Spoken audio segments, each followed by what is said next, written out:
Hello, everybody, and welcome to KOXE Live. We are in Early, Texas for tonight's contest between the Early Longhorns and the Comanche Indians. Tonight, my broadcast partner is David Jones, former coach. We've been friends for over 20 years now. That's right. Coached together for a long time. So David has a wealth of experience. It's going to join us on the broadcast, and I'm looking forward to working with you tonight once again. So like I said, we worked together probably 5 years, and then we've known each other for over 20. So he'll bring a wealth of knowledge to tonight's broadcast, and I'm looking forward to that. So tonight's game with the Early Longhorns coming in at 1-3. It's their homecoming tonight versus the Comanche Indians. They've had a rough start to the beginning of the year, but new system, new coaches, even new players, and so that's part of the process. Well, you know, I've been a part of a bunch of first years, and those can be difficult. You've got coaches that are trying to learn players, and players are trying to learn coaches, and coaches are trying to teach a new scheme, and it can be difficult. But you know, we're almost at the halfway point right here, and district's about to start. We've got an off week next week, and then district starts, so it's time to learn our lessons and get ready for a district race here. Yeah, and that's what Coach Marvin Wilson said, was that, you know, it's time to start putting stuff together and kind of put those mistakes aside. And especially being a young team, got a sophomore quarterback, and you got a young defense, a lot of sophomores on the defensive side also. So, yeah, you're right. So that's complete polar opposite of the Comanche Indians, who are coming in with a senior-heavy team and a lot of experience with them. Yeah, and especially on that defensive line, they've got some guys that they're senior-heavy, and anytime you've got a bunch of seniors, that's a plus. They've been in Coach Escobar's system for a long time now, so they understand the expectations.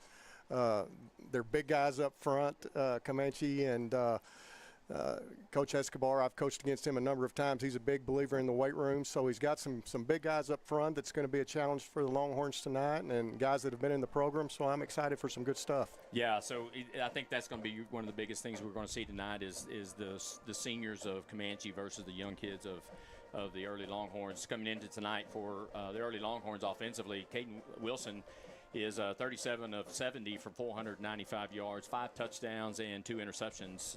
Leading rusher for the Early Longhorns is senior Brandon Walker. He comes in with 95 yards rushing on 14 carries and 1 TD. And then you've got the steady receiver at Andrew Reedy, who leads the team with 220 yards and 4 TDs. But he's also got other weapons that he can go to with Jackson Stockman, and Brennan Razor also has some good numbers for rushing and receiving. And with Andrew Reedy, he's kind of a do-it-all for him. He's, you know, I've been watching him since he's a freshman play varsity football, and just a key part of their offense. I'm excited to watch that young man tonight. I've not had the opportunity to see him play, but I've been coaching in this area, and I've heard a lot about the young man, so I'm excited to see him. I'm excited to see Caden Wilson perform tonight. Young quarterback, like you said. I watched him when he was a freshman, and boy, he's talented. He's athletic. He can run. And so, you know, I'm excited to see that aspect of their offense tonight. Yeah, you talk about his dual threat ability with Caden. He's actually the leading rusher on the team with 218 yards and 3 TDs. And, you know, he moved over here in the springtime when Coach Wilson came over, and immediately challenged Reedy to be the fastest kid on the campus. And actually at track meet, I watched him. He actually beat Andrew just barely, I mean by a hair, in the 100. So you got some speedy guys on the offensive side for Early. But for the Comanche Indians offensively, they're coming in averaging 31 points a game. They're pretty balanced with 140 passing and 180 rushing. They can be explosive. They've got an excellent quarterback who is a dual threat quarterback. He can run also. But they also got some good receivers with C.T. Buford, who's leading the team with 320 yards. Then you also have Zayden Tello, who's got 50 yards and a touchdown, and then Fernando Patino with 50 yards and a touchdown. But then they're not just throwing the ball through the air. They actually, LaDainian Smith has rushed for 413 yards in 4 ball games and 6 touchdowns. So they're an explosive offense.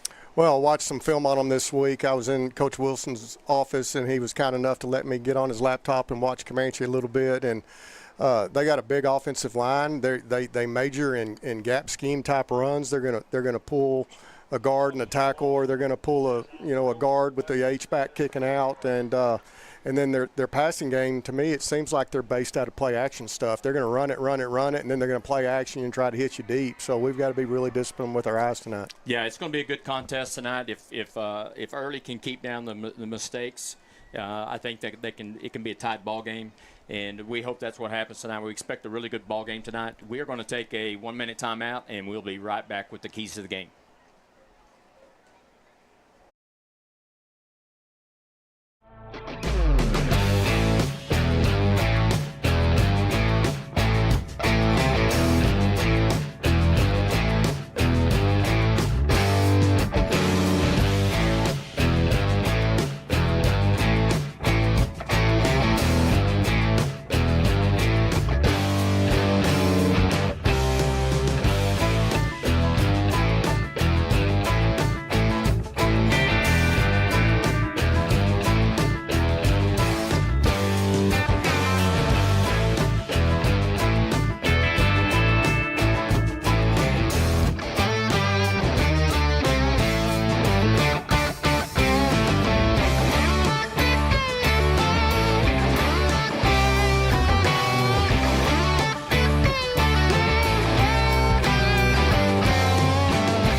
Back here in Early at the Longhorn Stadium for tonight's early Longhorn homecoming.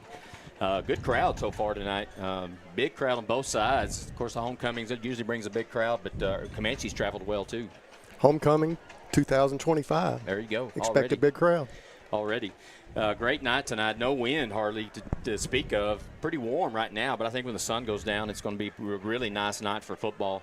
Couldn't ask for a better evening, honestly. Late in September, when it's September always brings a lot of rain, and right this year we hadn't had any hardly. So, beautiful night for here in Early for tonight's contest. This last contest for both of them before district starts. Both of them have the off week next week, and then they start district. So yeah, it's a good opportunity for both teams to kind of polish and then get healthy next week. Yeah, and I know the Longhorns have been dealing with some injuries, and they're looking forward to that open week.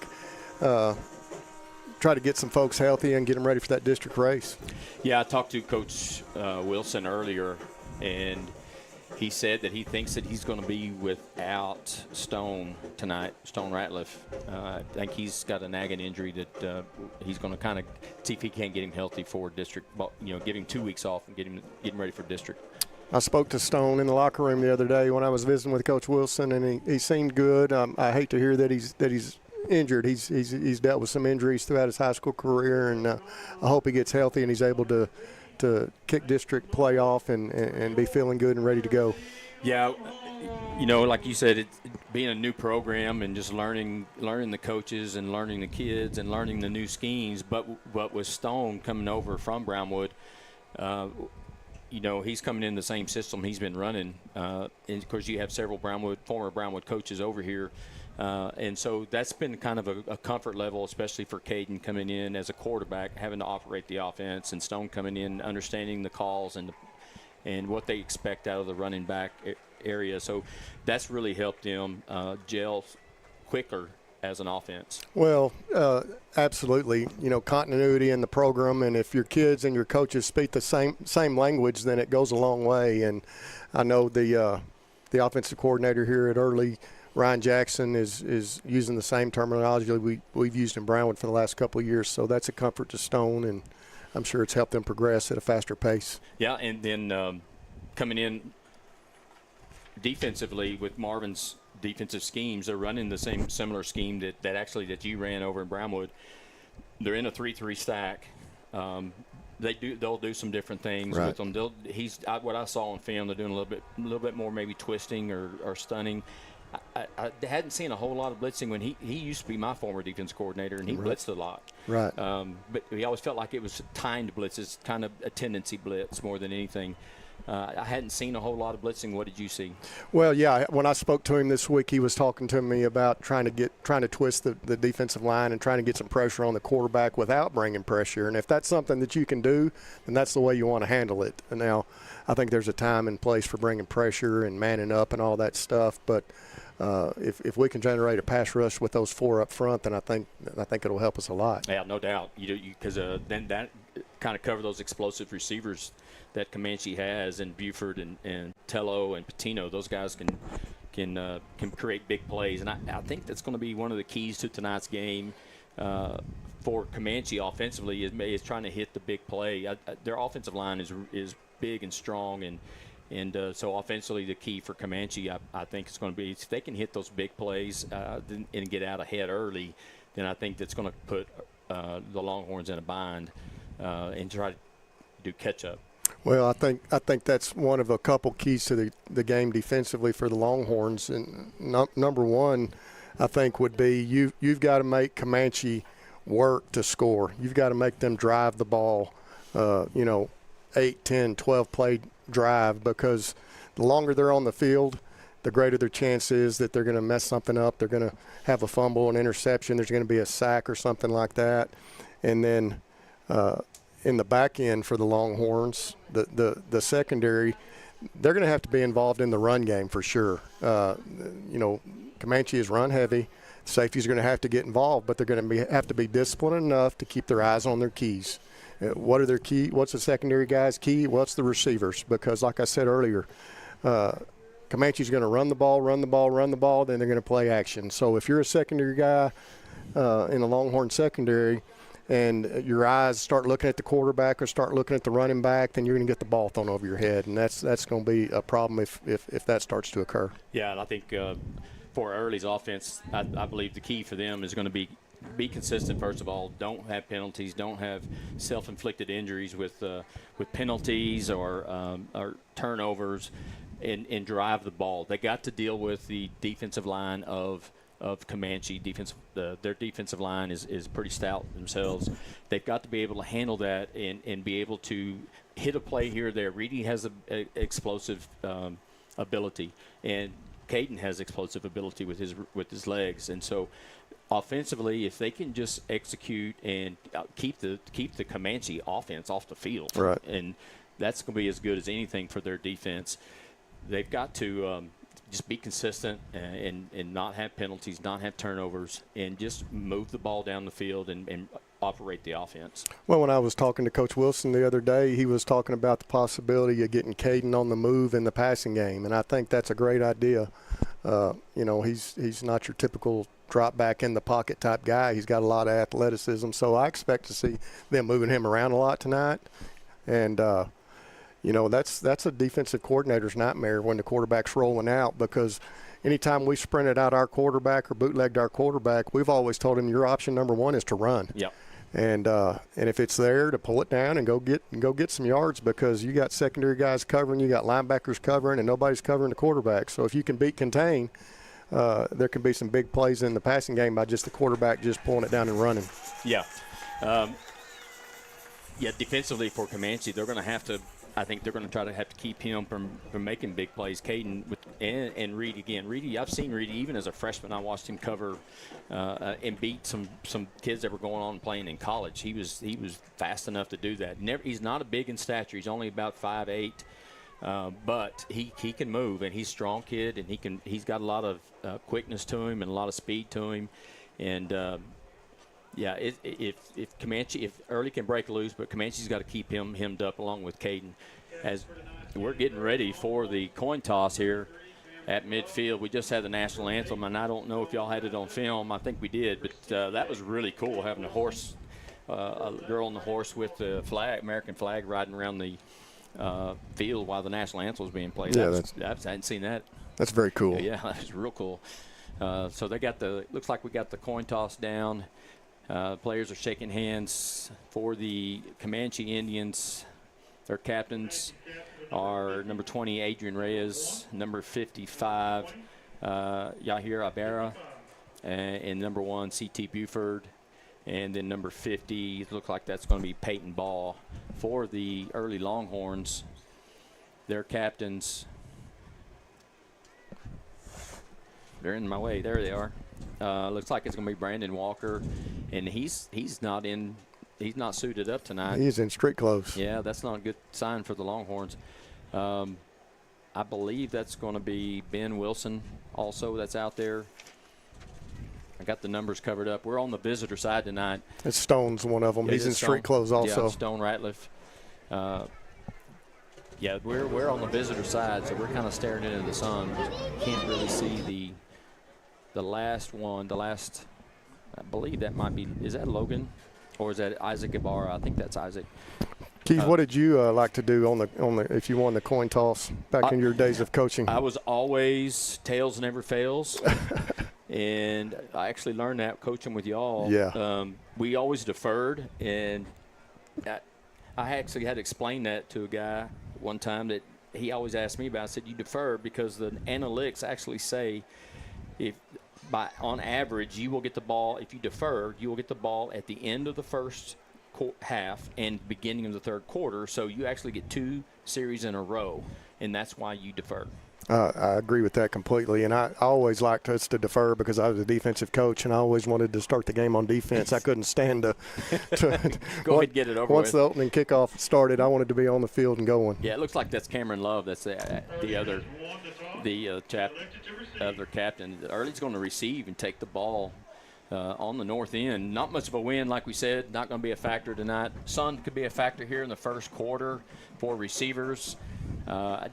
Just depending on if he's coming down this visitor sideline and looking back at the quarterback, that's when the sun will be in his eyes. It's something you got to be aware of as an offensive coach, calling plays. If you throw a deep ball down this left side and that sun's staring him in the face, it's hard to find the ball. Cameron Love was one of those captains we couldn't see, I think, and Yep. he's, I talked to Coach Clark this week. I saw Cameron on film and was impressed with him, and I think he's got a little bit of a bad wheel. He's got a knee brace on, I see today, and so I hope he's working through that and is able to go full speed in that. So Longhorns will start on offense, going right to left, north to south. Beautiful night here in Early, Longhorn Stadium, no wind. Homecoming, they've already had homecoming festivities, which as a broadcaster we're kind of happy because it doesn't extend to halftime. They've already done all that, and we're ready to play football, and great crowd tonight. Getting ready to kick off for the Comanche Indians. Looks like that's going to be Dallas Gillett is the kicker. Andrew Reed back deep for the Longhorns. And it's a short kick going to be caught at the 20-yard line. He's going to return it down the right side. Got some room to run. Nice return for the Longhorns all the way up to looks like 40, they're going to call it the 43-yard line. Excellent return for the Longhorns. Great starting field position. It was a short kick, and he fielded it about the 20 and got up the home sideline, and it was a great return. Set us up a great field position. Starting lineup for the Longhorns at the right tackle, number 55, Rhett Smith. Right guard, 64, Will Speck. Left guard will be 72, Riley Barton. And then the left tackle will be 61, Caden Burleson. Caden Wilson in the gun, along with Cameron Love. Well, now we got a delay. It's going to be. And we're staring right into the sun right here. It's tough. Yeah, false start on the Longhorns. Not what they wanted to start with. Out wide for the Longhorns is Brennan Razor, the junior. And then Andrew Reedy. Now Reedy moves over to the slot on the left side. They just flip the formation. 2 backs in the backfield. Here's a handoff on the left side. He breaks one tackle, but he's going to be down for a loss. So that was Love on the carry for the Longhorns. Well, that was the power read there, pulling that backside guard, reading the play side end, and the end squeezed, and so he gave the ball there. Minimal gain. They're going to call it second down. Let's see, about 15 really for the Longhorns. First drive of the game. Twin receivers to the right. Got two back trips. Yep. Oh, it is. There's Reedy in motion. Hand it to Love up the middle. He's got some room. And he's going to be met, but not before he picks up about 3 on the play, but it's going to bring up 3rd and long. Unusual offensive formation. Normally when you see trips, it's a one-back set, and they were setting in two-back trips with Driscoll at the H-back. Yeah, that means they had to put 2 of them on the line of scrimmage to make them ineligible. That's right. But sometimes they don't recognize that it's a defensive, first time they've seen it. All right, now Twins left. Here's your bootleg. Yeah, here's Wilson on the roll. Got a receiver open, and it's going to be incomplete. That was intended for Brennan Razor on the drag route. Just too short, and that's going to bring up 4th down.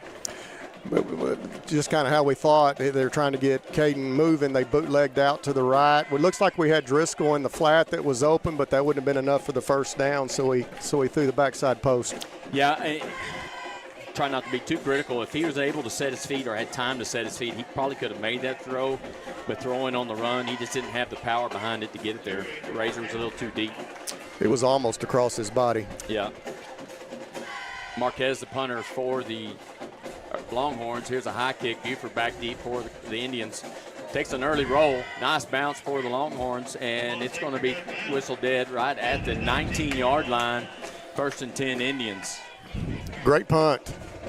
Flip the field on them, and that's critical in the game of football, is being able to flip the field and make sure you're not giving your opponent the ball at midfield. So starting at the 19 is a great deal for the early Longhorn defense. First drive for the Indians coming out. Cooper Welch, the junior, he is 37 of 79, 590 yards, 6 touchdowns, 3 interceptions, and has actually rushed for 100 yards and 1 TV. Very explosive offense. Buford at slot receiver.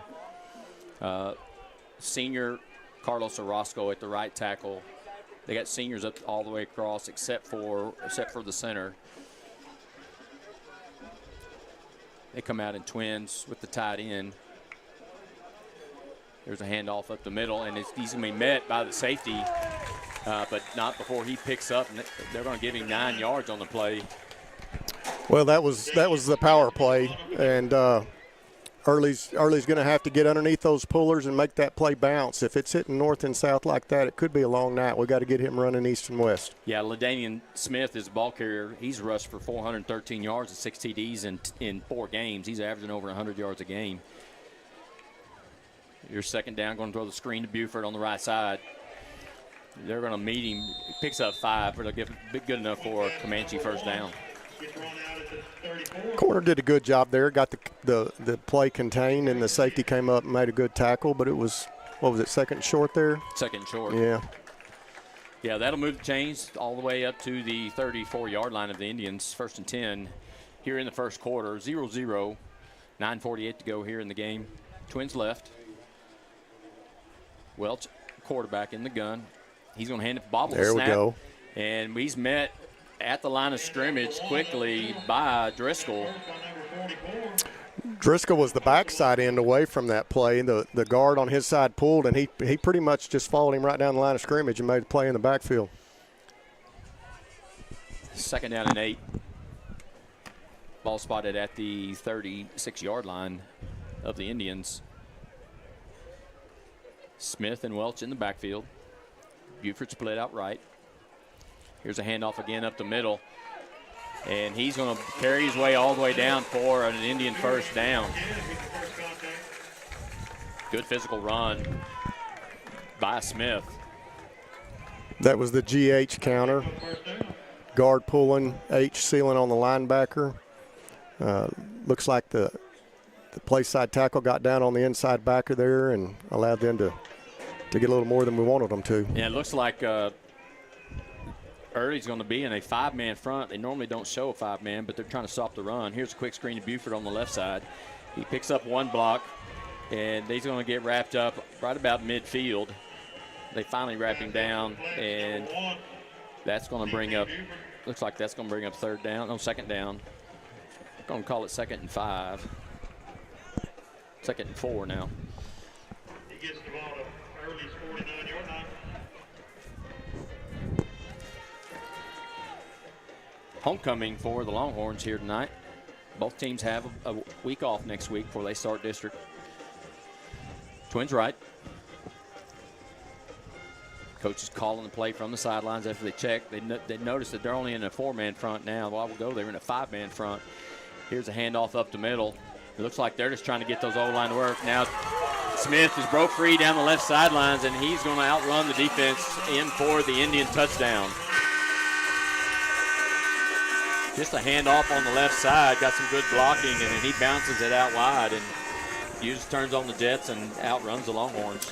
That was the GH counter again. They've been in the same formation every play that they've run on offense. That was GH counter. We got it to bounce outside, and we really didn't have anybody to be out there to make the tackle. I think the receivers did a good job of getting downfield and blocking the secondary there.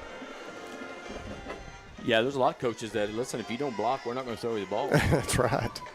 Here's the extra point attempt. It's up. No and good. It's no good. So with 7:56 to go here in the first quarter, the Indians strike first. We're going to take a 1-minute timeout, and we'll be right back on KOXC Live.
Back here at Longhorn Stadium on KOXC Live, where the Indians strike first. Comanche up 6-0. Extra point was missed. 7:56 to go here in the first quarter as they line up to kick off for the second time of the night. Dallas Gillette kicking off for the Indians. Reedy back deep. Kicking it. They're going to kick it to Reedy. He's going to catch it about the 8-yard line. He's going to try to bring it up the right side, makes one miss, and he's going to stumble down two. They're going to get him about the 30-yard line, where it'll be 1st and 10 Longhorns. Reedy had crept up after the opening kickoff, and that kick went a little deeper. He caught it on the back pedal and had to change direction, but got up the same sideline. Good return up to the 30-yard line. Yeah, if there's anybody on the roster you really don't want to kick it to, it's Reedy. If you're trying to kick it away from anybody, that would be the guy. He does have the speed to go the distance if he can. I've seen him do it several times. 1st and 10 Longhorns at their own 30. Twins left with Razor and Reedy to the left side, 2 in the backfield. Handoff on the, nope, that's going to be Caden Wilson on the right side. Keeper on the keeper. He's got the right side, and he's got a nice run. They're going to get him all the way down to the, looks like he's going to be in Comanche territory. That was G.T. Reed. They pulled guard tackle, and he read the backside in, and backside in chase. He pulled it, and a great gain for Caden. Yeah, you see the speed of Caden. He's gotten faster. You know, he's a young kid. I guess you saw him as a freshman, but he's gotten a little thicker. And he's got pretty good speed as a poor quarterback.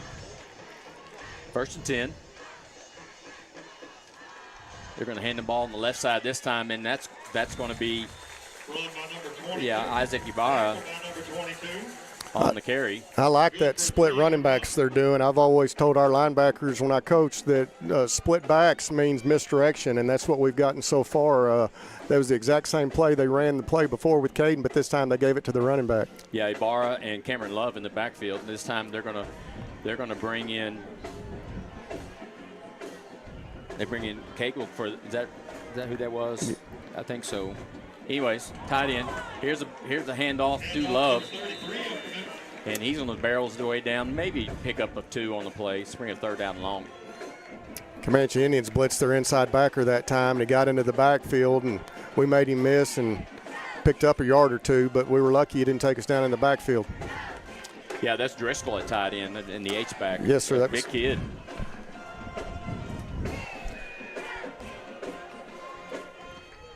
Need to pick up a 1st down here. We're going to call it 3rd down and 6. In Comanche territory, here's Caden on the roll. He's got the receiver open. He's going to throw it. It's going to be short. He had a curl back inside, but he didn't see it. That's going to bring up 4th and long. In Comanche territory, do you go for it right here, Coach? In my opinion, you don't this early in the game, but I'm not coaching anymore, so. Yeah, that's the beauty of that decision now for you. Looks like they're bringing in the punt team. Yeah, we can always now we get to second guess. Is that armchair quarterbacking? That's right, man. Is that what that is? We've been second guessed our whole careers. Now we get to do it. I got it. Back to punt is Angel Marquez, and back to receive for the Indians is C.T. Buford, the senior. Explosive receiver for Comanche. Here's a nice high punt. And Buford caught it in traffic. I didn't see a. Did you see a flag? Oh, you did see it? Well, I saw he signaled for the fair catch there, but I think one of the Longhorns was pretty much pushed into the returner there. They're calling it a bobble. Yeah. The reason they let him do it. He did. He bobbled it. Yeah, he bobbled it, and once he bobbled it, that opens up where the Longhorn or the punt team can go after the ball, and that. Coach Escobar is arguing that, but that's what they're saying on the field, and that's what's going to happen. Coach Escobar is just arguing for the sake of arguing. Yeah, just getting it in right now. Just getting it in right now. Right. It may pay off down the road. He knows the official made the right call. He's just giving them the business right now. Well, it's called putting it in the bank. So later on, when you really got to have it, you can have it. Right. Same formation they've been in all game. Tello now in the backfield for the Indians, along with Welch at quarterback. Buford on the right side, along with Patino. Big offensive line so far. They've relied on that offensive line to run that first drive. Motion. Okay. Here's handoff on the left side. It looks like it's going to go for no gain.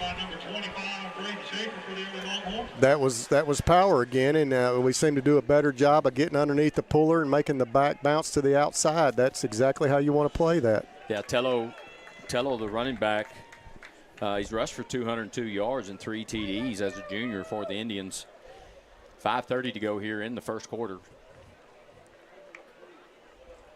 Welch back to pass. He's got Buford over the right side, and he's caught. They're going to call him short of the first down. Helmet comes off, so he's got to come off with it. But it'll bring up 3rd and short. Just stood up, threw it to the number 2 receiver. The inside backer was a little tight into the box, and so there's a little soft coverage there. So he just kind of stood up and threw it to the inside receiver. The safety's playing back there about 12 yards. They're going to call it 3rd and 2. At the 32. At that 5-6 man front right now. Power backfield. Handoff. He's got a hole. He's going to get the first down before he's tripped up at the 39-yard line. That'll move the chains. 1st down and 10 for Comanche.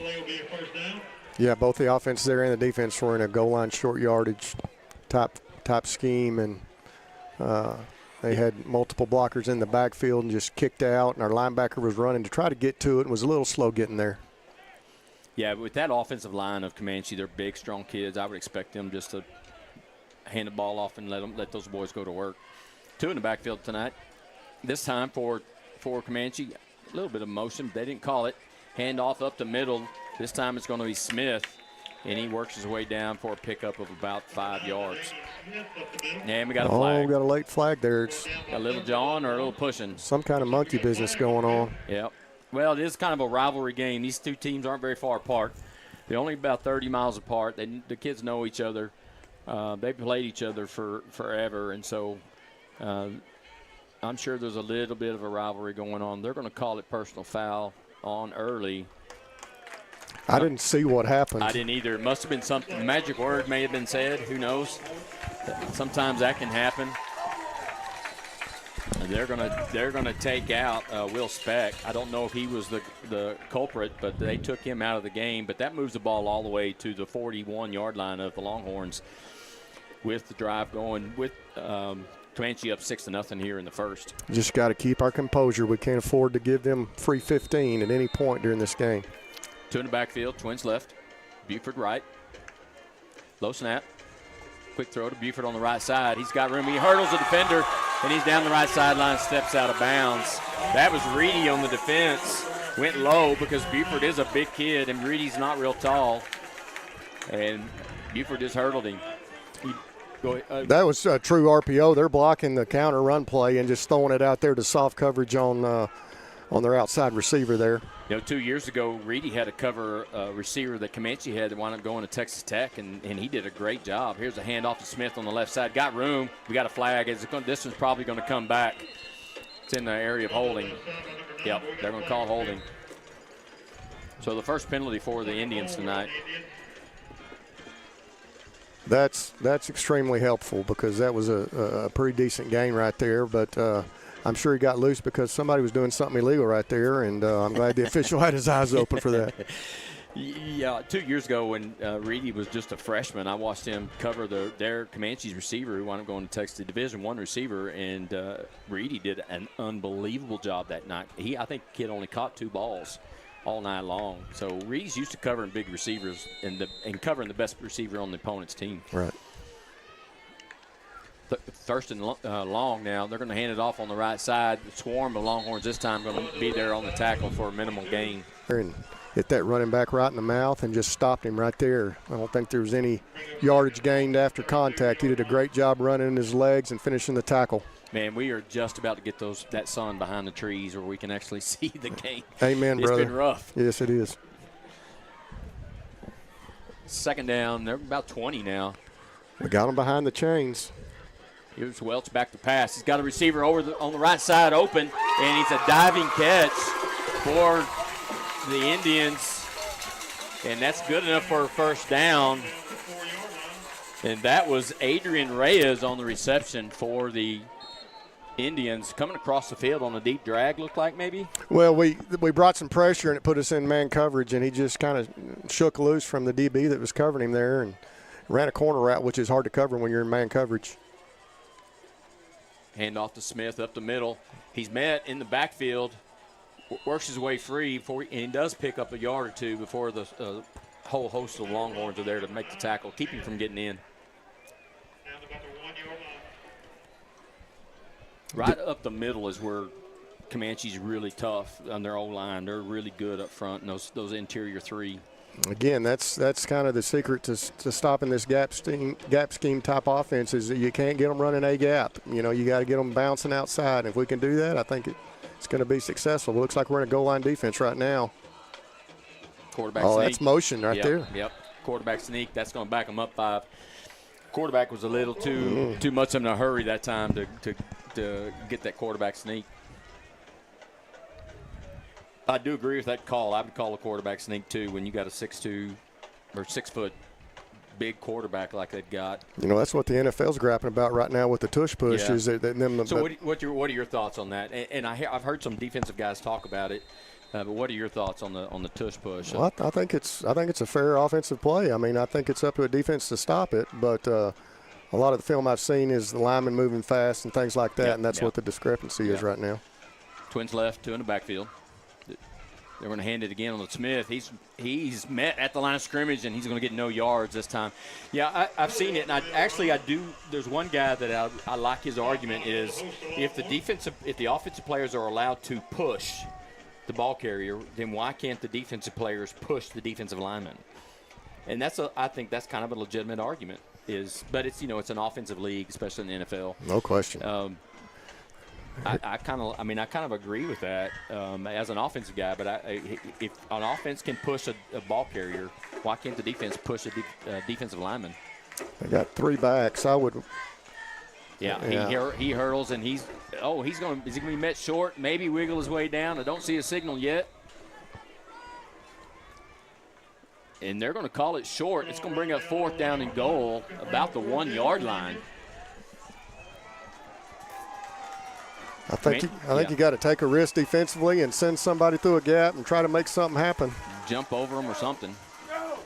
And he's in for the touchdown. That's Smith for the carry. And that'll make it 12-0 here in the first quarter for the Indians with 1:26 to go here in the first. They are going to go ahead and try to kick it. Dallas Gillette, the kicker, and Buford, the holder for the Indians.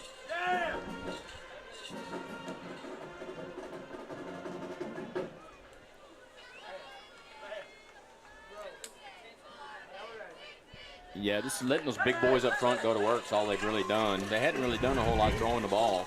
Well, I think had the one big pass. The one big pass, but I think almost any offensive coach would tell you if you can run the ball successfully, then just keep doing it because there's some bad things that can happen in the passing game. Yeah, so and you say that, and a former coach and mentor of mine and yours, I believe, is our defense coordinator when we were first over there, Darren Allman, always said, offensive coaches get impatient.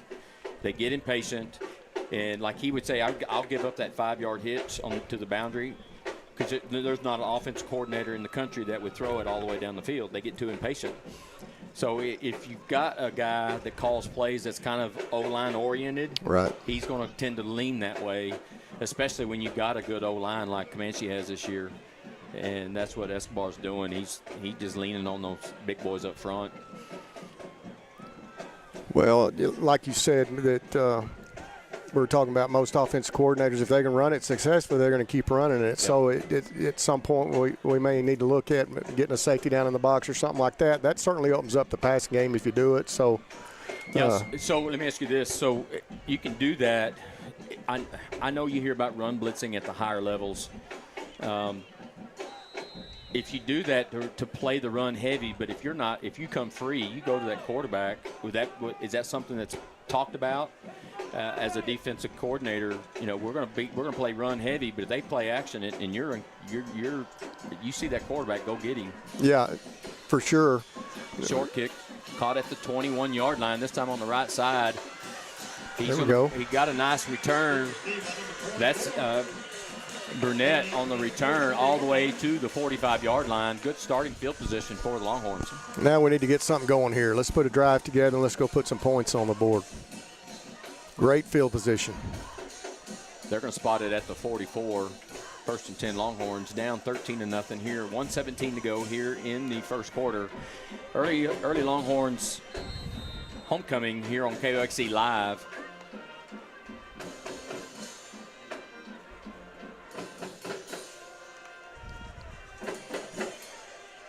See if they can put something together. 2 in the backfield. Driscoll at the H. Caden Wilson in the gun. They're going to hand it on the right up the middle. Got a big hole, and it's going to be brought all the way down to the 41 of the Indians. Ibarra, nice run right up the middle.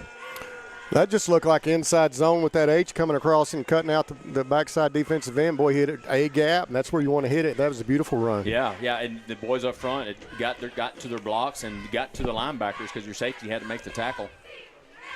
Same formation, twins left. Razor and Reedy on the left side.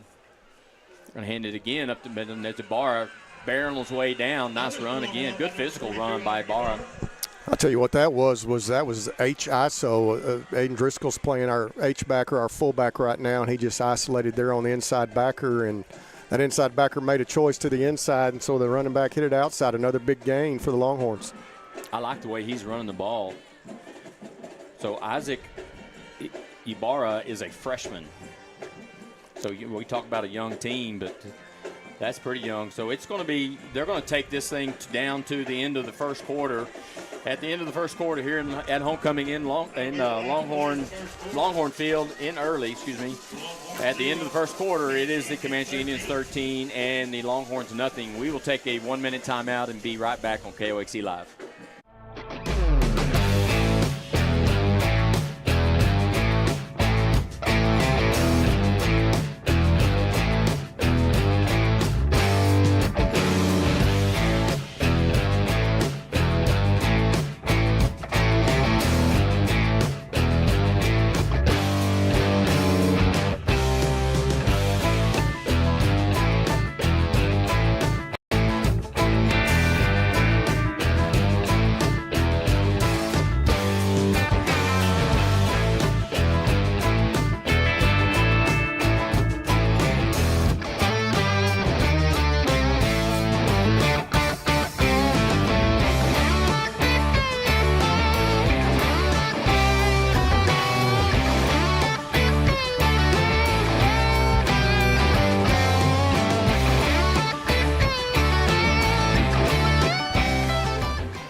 Back here at Longhorn Stadium, 2nd down and 4 for the Longhorns.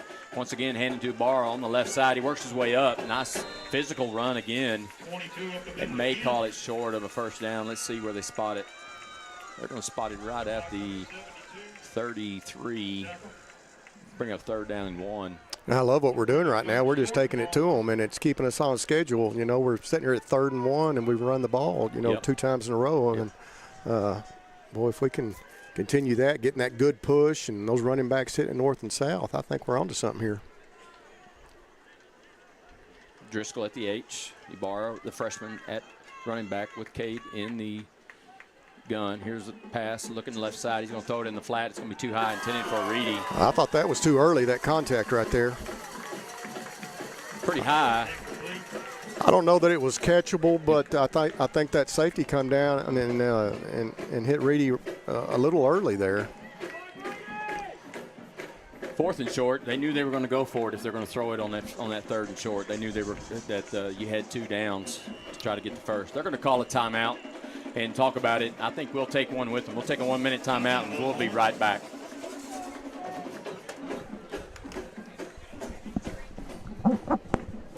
I guess we'll stay here. We're good. We'll stay here. We'll stay here at the timeout. We're good. Production was doing some stuff, and he was too busy to take a timeout. So we're good.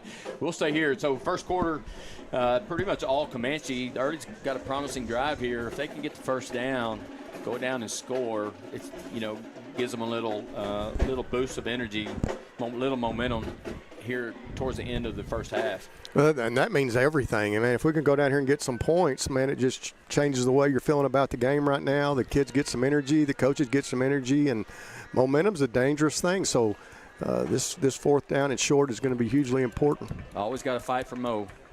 You want Mo on your sidelines. Mo is undefeated. 11:16 to go here in the second. 4th down and short. Longhorns in the offensive set. Driscoll now is going to be at the tight end spot. Ibarra on the right side. They're going to hand it to him. He's going to try it, and he's going to be stuffed, and he's not going to get it. It's going to be ball over on downs to the Indians. That's going to stop a promising drive for the Longhorns. They went to the short side that time. Away from the tight end. Away from the tight end, yeah. I really thought where Ibarra was going to, where he was sitting, they might try to run Caden on more of a power on the right side.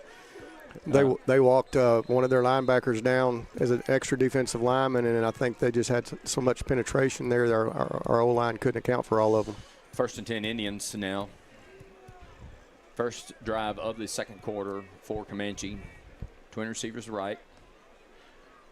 Hand off on the left side. It's going to be met immediately at the line of scrimmage. The defensive line of the Longhorns are really stepping up here lately.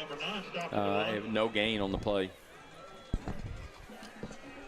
Great job defending that gap scheme. That was guard and tackle pull, and D-line did a great job of spilling, and linebackers coming over the top and fitting that thing. We're starting to figure out that gap scheme, I believe. Same formation. It's actually a tight end trips set on the right side. Here's Welch, quarterback, back to pass.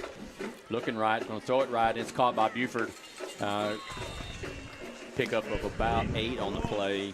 No, it was Buford, yes.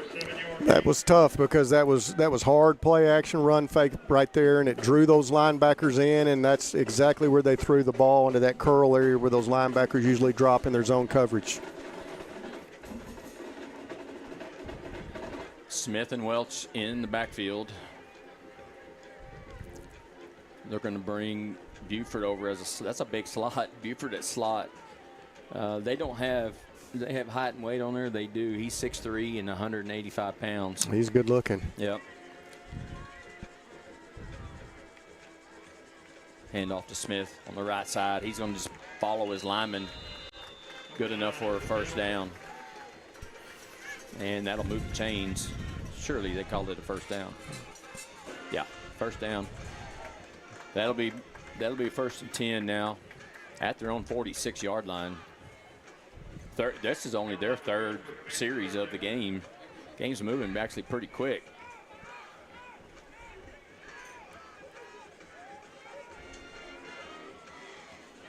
Split receiver both ways. Hand off to Smith now he's going to work his way to the left side. Longhorns do a good job of stopping him here with a minimal gain. It'll bring up 2nd down and long. Longhorns walked linebacker Rhett Williams all the way out there to help double cover the outside receiver. That's number 1 you were talking about. They've got some defensive calls evidently that they're going to double him, and Comanche ran the ball there, so I guess the coaches expected them to be throwing there on 1st down for some reason. Yeah, Reedy's played way off right now. So here's a handoff again to Smith. And once again, the D-line of the Longhorns bowing their necks and stopping the run. Boy, this is a huge down for the Longhorns. Yeah, get off the field here. Got to get off the field. 3rd and 10. Find number 1 for sure. Yeah, Buford, a senior, 6'3", 185. I bet he's bigger than that. Their number 1 receiver, kind of a do-it-all for them. Let's get some tight coverage here and bring a little pressure and see what happens. Let's make that quarterback uncomfortable. Welch in the gun. Twin receivers both ways. Welch back to pass. Got a little pressure. Steps up in the pocket. Now he's going to just push it forward. They're going to call it an incomplete pass. Actually, a very smart play by Welch because he was going down. There was a receiver in the area, so it's just going to be an incomplete pass. But the Longhorn defense gets off the field. We brought a ton of pressure right there, and most of it got to him. And well, I think that's one of the keys to this game is you don't always have to sack the quarterback. If you can make the quarterback uncomfortable and make him antsy and make him make some poor decisions, then it's going to help us tremendously. That was a great call by the Longhorn staff, and the pressure got there, and we did a great job in coverage. Reedy back deep for the Longhorns. Buford, the punter. Longhorns rush on one more guy. They only had 10 on the field. Here's a low line drive kick. Reed's going to let it go. Man, that's ill-advised. Oh, he does get in the end zone. Thank goodness. Man, that was close. I never like it to be to let it hit the turf because it normally will take a long roll. But it does work out for the Longhorns as it goes in the end zone. 7:46 to go here in the first half. Comanche leading the Longhorns 13-0. And it'll be Longhorn ball at the 20-yard line.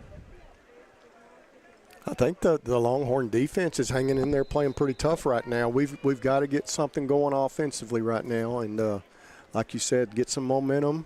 And the biggest play has been Caden Wilson on the keeper, out on the read, counter read, and might need to expose him a little bit more. Well, this is the same backfield they did it a minute ago, so we'll see what happens. Yeah, so you've got Ibarra and Love in the backfield. Ball's on the ground, pick it up, and it's going to be – that was Caden, I guess, that picked it up. And he just slides. Going to be a loss on the play, but just a miscommunication, it looked like. I think it was a little bit of a poor snap, or he bobbled the snap, and he didn't have any choice but just scoop it up and take off around the edge there.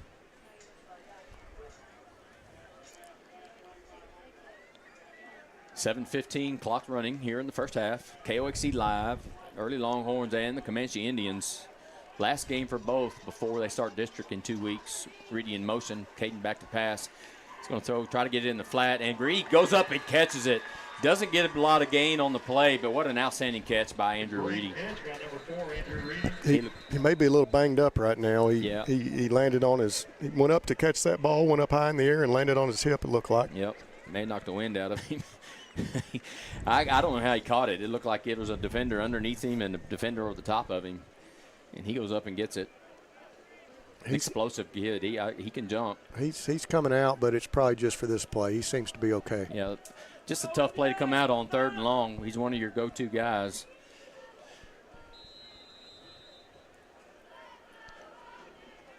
Driscoll's in. Love is in the backfield.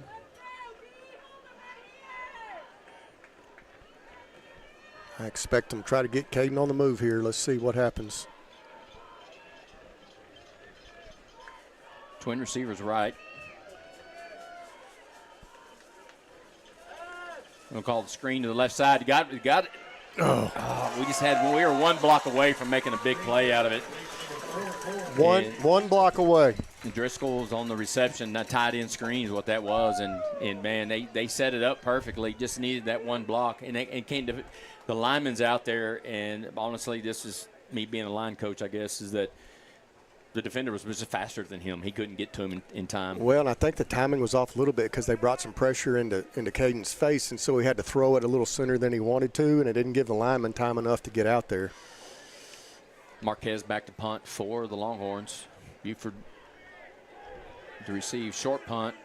They kicked it away from Buford for sure, but it's not going to get into Indian territory. They're going to spot it at the 41-yard line. So the Comanche Indians will start in great field position here late in the second quarter.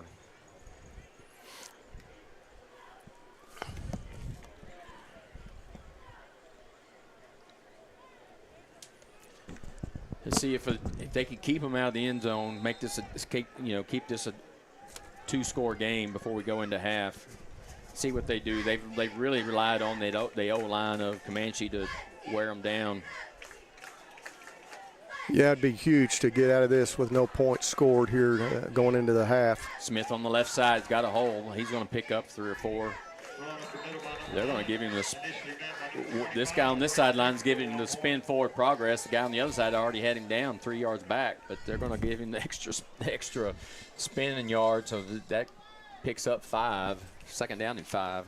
Well, the defender in the tackle kind of slung him forward, and the official on this side gave him that sling down, I guess you'd say. Little WWE stuff. Yeah. 2 in the backfield. There's the ball on the ground. That helps. The Longhorn defense, they fall on it, but that's now going to bring up 3rd and long for the Indians. Yeah, just a bad handoff. It looked like, I don't know if the ball wasn't where it was supposed to be or the back was too busy looking ahead and didn't make a good pocket. I'm not sure. Didn't seem like the back ever had full control of the ball in the exchange. Typically, that is a back not giving him the quarterback a good pocket, because quarterback usually will give it. He just sticks it out, and the running back's supposed to open that good pocket. And if he didn't give him a good pocket, it's going to go to the ground. 3rd and long. Welch back to pass. He's looking left. Got time. Throws a deep ball over the middle. Well, that is a great job in coverage. Great job of coverage. Yeah, that was. Yeah, just a deep post route by that's Razor on the coverage for the Longhorns. That's Brennan Razor, and that receiver ran a corner post on him, and Brennan stayed over the top of that, and that's extremely difficult. That's a difficult route to cover, and man, if we can, as a secondary, just learn to keep. I heat him up right here, don't you? I do. Don't let Welch sit back there and throw the ball, because that's what's going to happen. It's 4th down and 7. Well, we heated them up a minute ago on 3rd and long, and so a lot of offensive coordinators would say to try the screen game right here. So that's the danger in bringing pressure. Me being a defensive guy and you being an offensive guy. That's funny. Welch on the rollout. He's going to try to throw the out route, deep out route, and to Buford, and he caught it on the sideline. That's good enough for a 1st down. Just the old comeback out route on the sidelines is hard to defend. A perfect throw and a perfect catch, and it's almost uncoverable as a defensive back. You're out there one-on-one with the guy, and they tell you to take away the inside. So that out route is usually open, but it's a hard route to complete. And the Indians did a great job there with a great throw and a great catch. And good play call because they rolled him out of the pocket to get away from any pressure that might be there. That's right. 1st and 10. Hand off again to Smith. He's got a hold this time. He's going to work his way into secondary. Breaks one tackle. Breaks another. Reedy makes the tackle. Saves the touchdown, but they're going to call him down at the – look like they're going to spot it at the 9-yard line. 1st and 10. 1st and goal now for the Indians. Big hole up front that time. We had a couple missed tackles there in the secondary, and that's, being a secondary player is a tough job because if you don't make that tackle, then no one's going to make that tackle. So, in time of possession, may be wearing on the defense of the Longhorns. Hand off again to Smith. This time he's going to work his way up to about the 4-yard line. Yeah, they've just kind of manhandled the ball and kind of played keep away, and that'll wear a defense down, especially if you can run the ball physically like the Indians have done tonight. 3:21 to go here in the first half. You're right. There's really not been a big play, but the time of possession is starting to be a little bit telling right now. They're going to milk the clock here. Still 20 seconds on the play clock, so plenty of time.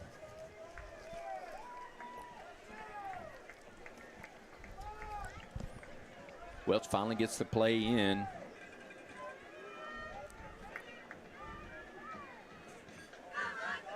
Here's a handoff. He's going to turn it right, work his way in for the Comanche touchdown. Physical run again. That'll make the score 19-0 with 2:44 to go here in the first half.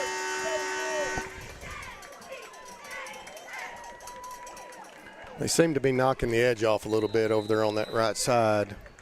They're running the ball weak away from the Twins, and I think we've got a high safety on that side. So, again, we may have to start thinking about bringing that weak side safety down and help them with that. Here's Gillette with the extra point attempt. It's up. And as the fan says, it's good. So 2:44 to go. It's now 20-0 Comanche over the Longhorns. We're going to take a 1-minute timeout, and we'll be right back on KOXC Live.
Back here at Longhorn Stadium in Early, where the Comanche Indians now take a 20-0 lead here with 2:44 to go in the first half. Homecoming for the Early Longhorns. Great crowd tonight, both sides. Big crowd for the Longhorns. Here's a nice deep kick this time. It's going to be caught and dropped, picked up at the 10-yard line. He's going to try to work his way around. That was Wilson. Oh, excuse me, that was, it looked like a 5. It was a 6. Yeah, it was a 6. Yeah, that was DeCorian McBride, a junior, on the return. Seems like all the kickoff returns we've had have gone towards our own sideline. I think we're setting up a return to go that way, and we've had some great success with that. You know, that's something that when you're watching film on special teams is a lot of times you'll see them always try to return down their own bench. Then it's a major tendency. I don't think that guys notice sometimes that, well, we always just comfortable because we can see everything happening when it comes down our own sideline. Yeah, and your opponent can't tell exactly what's going on from that far away. First and 10 now. At the 27, Caden back to pass. A little pressure, and he gets away from that one. Throws a deep ball. He's got a receiver behind the defender, but it's short, and it's going to be intercepted. Returned by the Indians.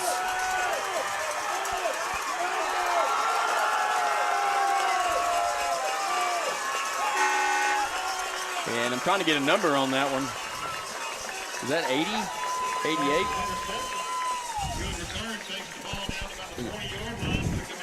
Braden Gaines was a freshman, the way he has there on the roster. Well, Caden got immediate pressure right there and kind of slipped the sack there and stepped up in the pocket. And I think if he would have just taken off right there, he had a lot of room to go. And never really set his feet, and so the ball was a little bit underthrown. He had a receiver. Yeah, he had a receiver. Open deep. Yeah. He just couldn't set his feet and get it there. Yeah, if he throws it long enough, it's 6 points for the Longhorns, but he underthrows it. So Comanche now gets the ball once again deep in Longhorn territory, all the way down to their own 20-yard line.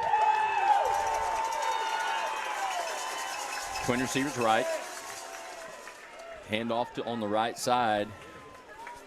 They're going to wrap him up for no gain. That was Tello on the carry for the Indians.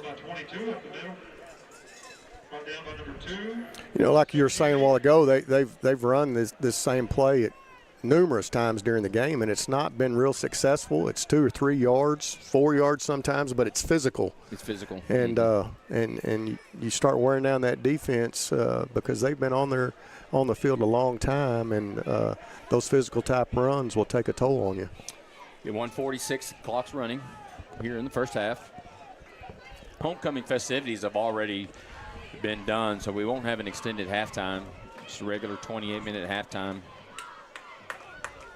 Here's a handoff on the left side. He's got a hole this time. That's Smith on the carry all the way down to the 5. It's good enough for be making first and goal. Coming up at halftime, we'll give you some local scores. We'll talk about the progress of the game. We'll actually be showing you both bands. We'll have the Longhorn band and their drill team along with the Comanche band. And then Coach and I will talk about, the first half, some adjustments here in the second half, maybe possibly, and give you some little scores around the area. Comanche's taking their time, under a minute to go here in the first half, 12 on the play clock. They're going to try to score right before the clock goes 0, it looks like. Hand off to Smith. Got some room, but nice job by Driscoll there on the tackle. That was a sure tackle right there. He did a great job of wrapping those arms and running his feet exactly like it's taught. Great job by the young man. Yeah, Driscoll's one of the bigger kids on the Longhorn. He's 6'2", maybe.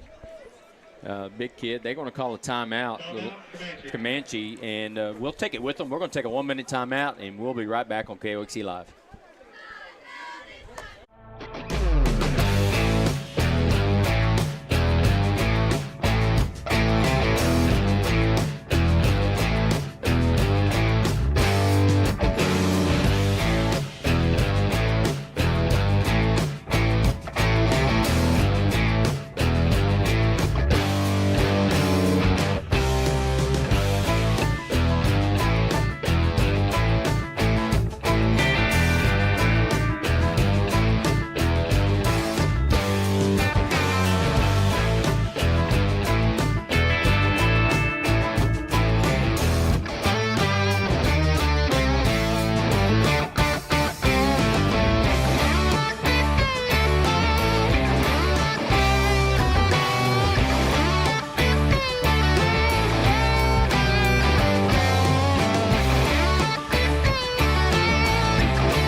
Comanche Indians deep in Longhorn territory. 31 seconds to go here in the first half after the interception by the Indians.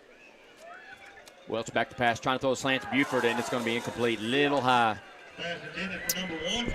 Defended by Reedy. Boy, I love that coverage. That's just a quick slant, and those things are very effective on the goal line, and they're tough to cover. And boy, Reedy just cut him off right there, and just almost undercut it. Yeah, don't you want to try to take away the inside as much as you can and force him to throw the harder ball, which is the fade? That's what we've taught for years is make them throw the long throw, protect the middle of your defense, don't give them the inside, and especially on the goal line. 2nd and goal at the 5. Hand it this time on the right side. He's going to work his way in. That's Tello for the Indian touchdown. And now it's a 4-score lead for the Comanche Indians, 26-0. 24 seconds to go here in the first half. We brought some pressure off the edge, and it was GT, guard tackle, and that guard just went and kicked him out. Thought the pressure might get there for just a second, but the guard from Comanche did a good job of kicking him out. Tackle sealed, and they got in there. Here's the extra point by Gillette. It's up, and it is good. And with 24 seconds here in the first half, it is now 27-0 Comanche over the Early Longhorns. We're going to keep it here. You know, there's been a lot of bright spots for the Longhorns against this a team that physically is older, probably a little bit superior, you know, physically. You're talking about kids that are a lot of them are 2 years older than the Longhorns. So there are some bright spots so far in the first half that they've been able to stop the run at times. They've been able to run the ball up the middle a little bit. They just haven't hit any big plays. Well, the bright spot for the defense is that we haven't given up any big plays. We've kind of made them work the football, and I think that was part of the game plan is make them have to put together some long drives. But you've got to see some momentum offensively right now. If your defense is on the field, the time of possession eventually catches up with you, and the defense will be over there with their tongues hanging out of their mouth. And so we've got to sustain a drive. I know when they get to halftime, they're gonna get on the board and try to figure out a way to get the ball moving and get some time of possession changed in our favor. Reedy is back deep along with, looks like that's McBride Jr. Here's a kick caught at the 10-yard line. McBride's going to follow Reedy on the left side, looking for a place to run. Tries to get the edge. Turns the corner a little bit, but he's going to be knocked out of bounds right at the 30-yard line. Not a bad return there for McBride. Yeah, so let me ask you a question because it's something new to me. Did y'all watch any film at halftime? That's something that the UIL is starting to allow, something that we never had. Let's get to that here in just a second since they're about to run a play here. Okay. And I'll respond. Just tell me the legal part of what y'all were doing. Don't tell me if you're doing something you weren't supposed to be. No, we weren't doing that. There's blitz on the left side. Here's a handoff up the middle. Got a big hole. He's up to the 40, 45, 50. Before he's brought down just past midfield. That's Ibarra once again. That was the best run that Early's put together tonight. That was outstanding. Longhorns are going to take a timeout. We'll stay here with them. 7 seconds to go here in the first half. If the Longhorns can get some momentum right before half and get a score out of this, then they're going to have to try to go for a Hail Mary here with 7 seconds, I would think. Maybe get a chance to get a little closer. I don't know if Caden can throw it 60 yards. A field goal at this point is not going to help much. You're going to have to try to get the ball in the end zone, so you're going to have to put your best threat out there. Maybe Reedy singled up, maybe, set trips, something like that. Try to get him some single coverage.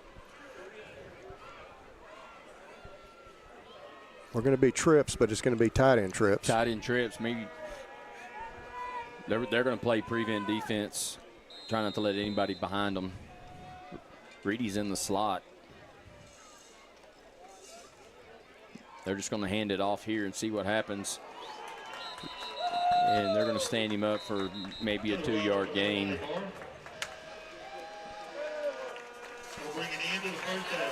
And that'll be the end of the first half where the Comanche Indians lead the Early Longhorns 27-0. We're going to take a 2-minute timeout, and we'll be back here on KOXC Live.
The Indians lead, I forgot what the score was here, 27-0 here at halftime.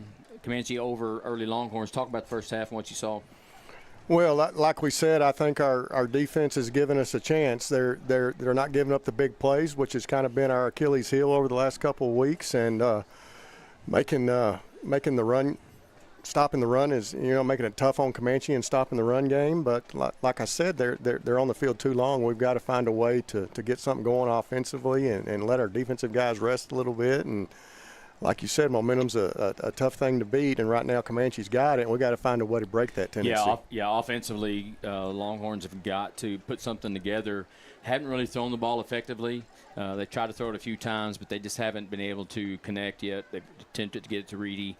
A couple of short thrown balls by Caden. One was an interception. That it was a deep ball. He probably had to give it everything he had, but a little underthrown, and they were able to return it and get that last score. But offensively, they've got to put something together. But for Comanche, they've come in and they just decided to run the ball and let the big boys go to work. They've got a physical advantage, I believe, up front, and they just we're just going to wear them down and let the big boys go to work, and just gradually, eventually something will pop. They haven't had any big runs, and Smith has had some. He's an explosive runner.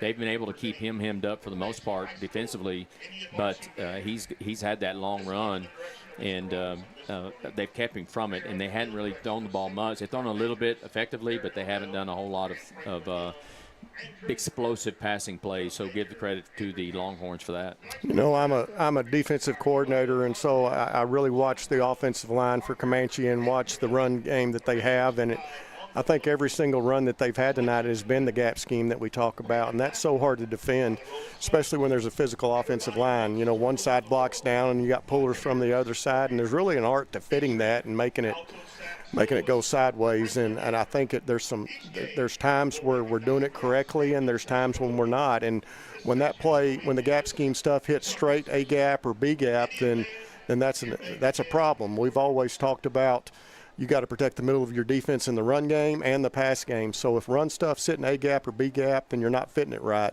And the plays that we made it go sideways have been really effective. So I know the coaches are in there on the board talking to these kids, watching some video, and we're going to try to get some things corrected at halftime. So explain to me about that, because I've been out longer than you have, but I'm out 6 years.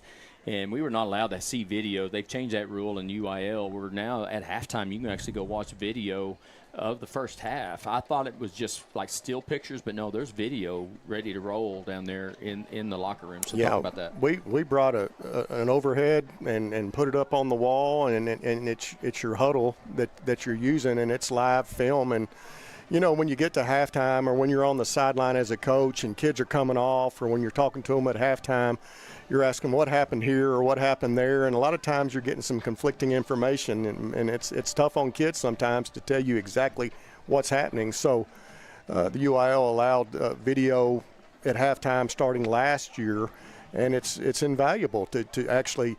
You can pull up we had a guy in the press box that would flag the plays that were successful against us, and so we could pull those up at halftime, and we could see exactly how they were blocking it, exactly how our kids were reacting to those blocks, what was right and what was wrong. And so, that's what we spent our halftime doing. So halftime at the high school level has changed tremendously. Oh, yeah, because I could see as an offensive coordinator, we've said as coaches and talk about what we're seeing or what we think can work. But if you can actually see, because as an offensive guy for my entire career, when you just look at a defense, you can immediately say, okay, this, and this out of these formations.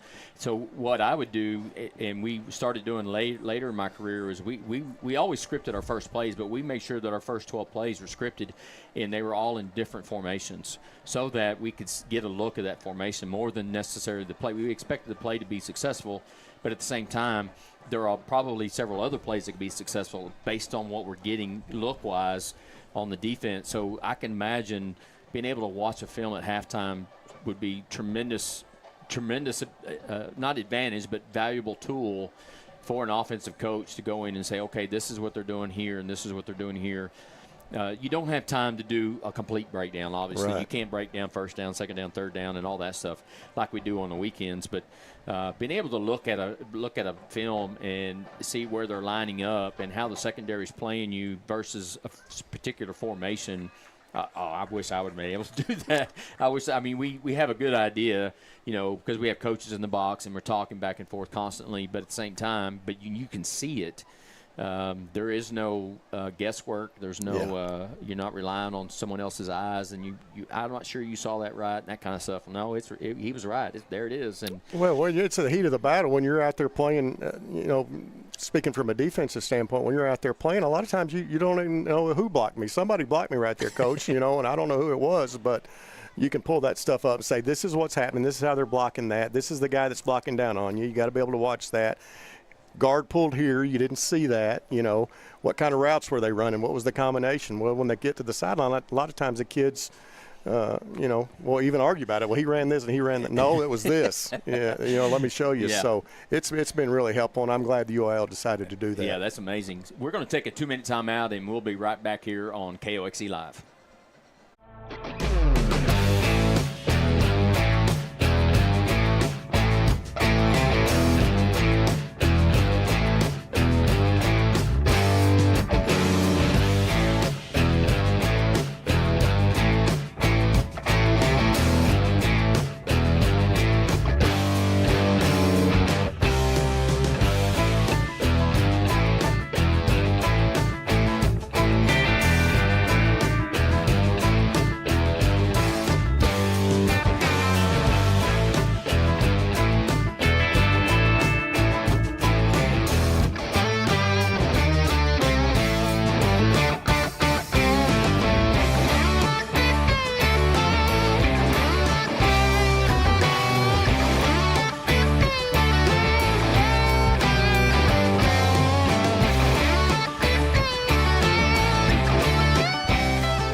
Back here at KOXE Live. We're here at Longhorn Stadium where the Comanche Indians lead the Early Longhorns 27-0. I'm here with Mr. Burleson, administrator with the Early ISD.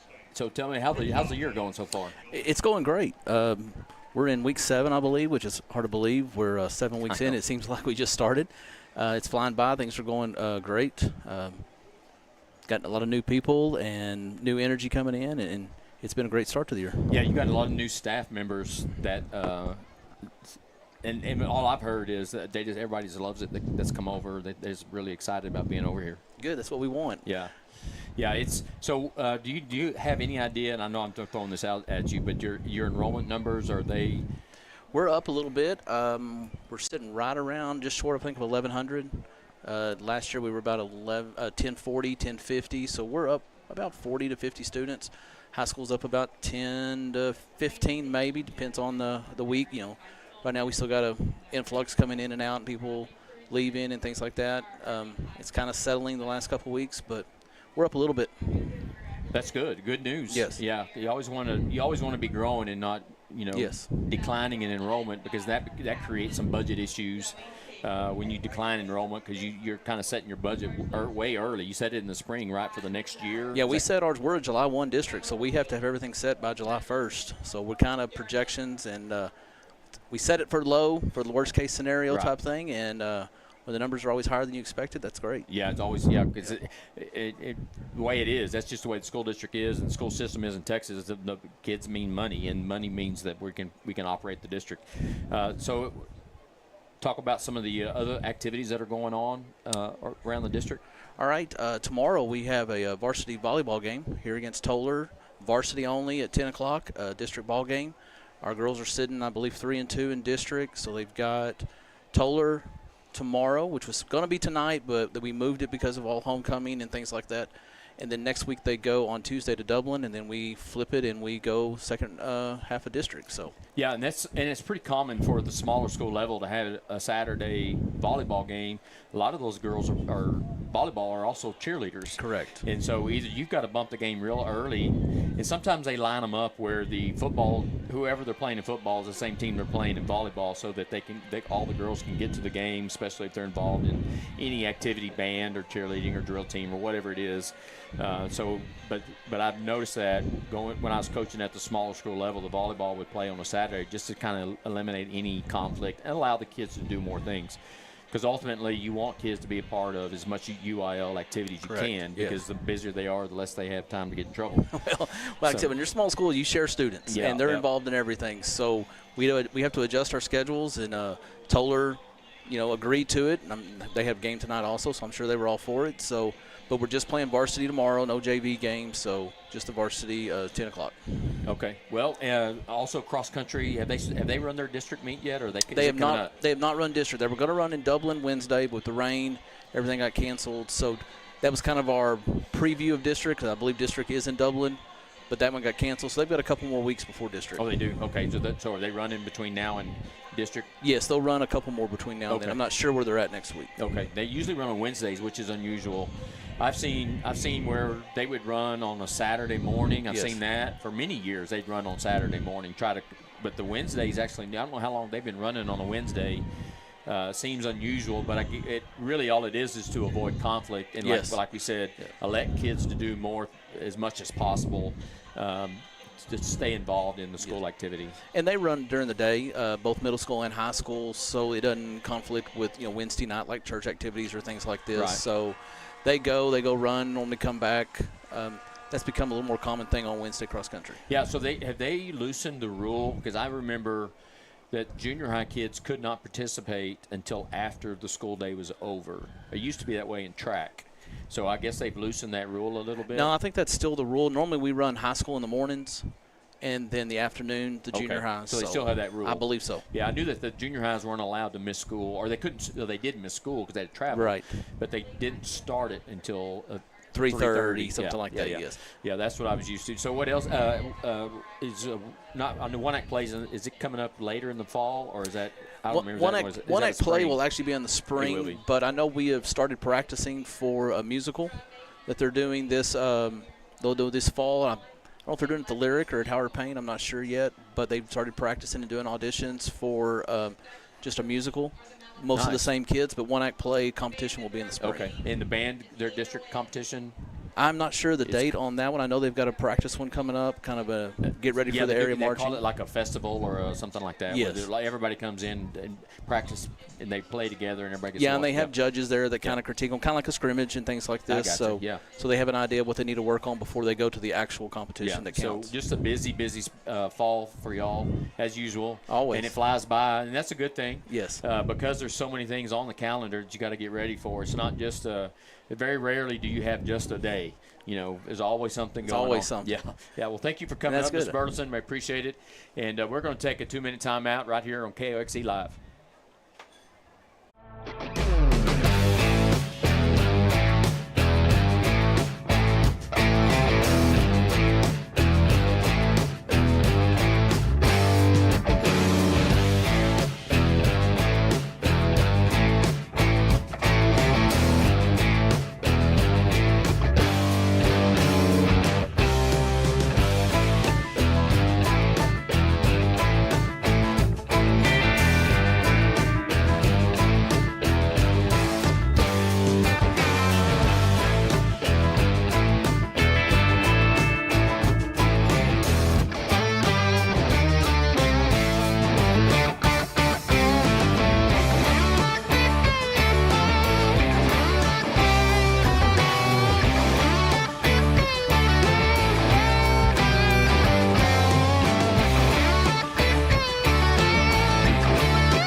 back here at Longhorn Stadium. We're at halftime where the Comanche Indians lead the Early Longhorns 27-0. Here's some scores from around the area. Trent over Looters 34-12 in the second quarter.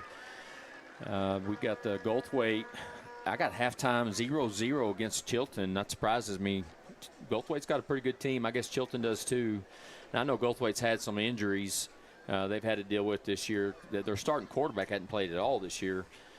He broke his arm in July and is yet to come back. But then their running back was out for a few minutes, or a few games. But now I think he's back healthy. But it's 0-0 with Chilton. Cisco over looks like Friendship Memorial, who is a brand new school up in the Panhandle right outside of Lubbock. They're up 44-6. I've been through that. When I left Brownwood, I went to Frisco, opened up a brand new school. And our first year, we just played JV because all we had were freshmen and sophomores. So the next year, all we had were sophomores and juniors and no seniors, and not a single kid had ever played a varsity football game. And it was rough. It was a rough night, rough year. It was rough on the not the kids, but it was just, we didn't win any games because they were so young. And playing it's a big difference going from JV to varsity. That's exactly how it was when we left Brownwood in 2005 and opened Denton Geyer. It was you start off with freshmen, and we had a full class of freshmen, and everybody else was just you could transfer in and go to as if you were a sophomore or a junior, but we didn't have any seniors, and they put us in a real district in our second year of existence. So yeah. It was tough to win a ball game, and that's what we were talking about earlier, that first year programs or with the first year staff is difficult for a lot of reasons. And one of the things that we ran into was when you open a new school, there's no tradition. There's no upperclassmen to lead the way. It's just you're kind of just making the tradition as you go, and obviously Geyer has gone on to have a great program, and most do, but it's a tough road to hoe there at the beginning. Man, it is tough, and we faced a kid at Frisco Liberty who wanted playing in the NFL at running back, and we scored the first touchdown. It's 7-0, and the final score was 72-7. So yeah, I've been through that. So it's being a new school. It's cool at times because you set in your own traditions and get all that started. But at the same time, Friday night's gonna be tough. It's tough on the kids more than it is coaches. I think it's just because it's hard to compete. Continue on. Jim Ned over. This kind of surprises me. Jim Ned over Holiday 27-7. I thought it'd be a closer game. Yeah.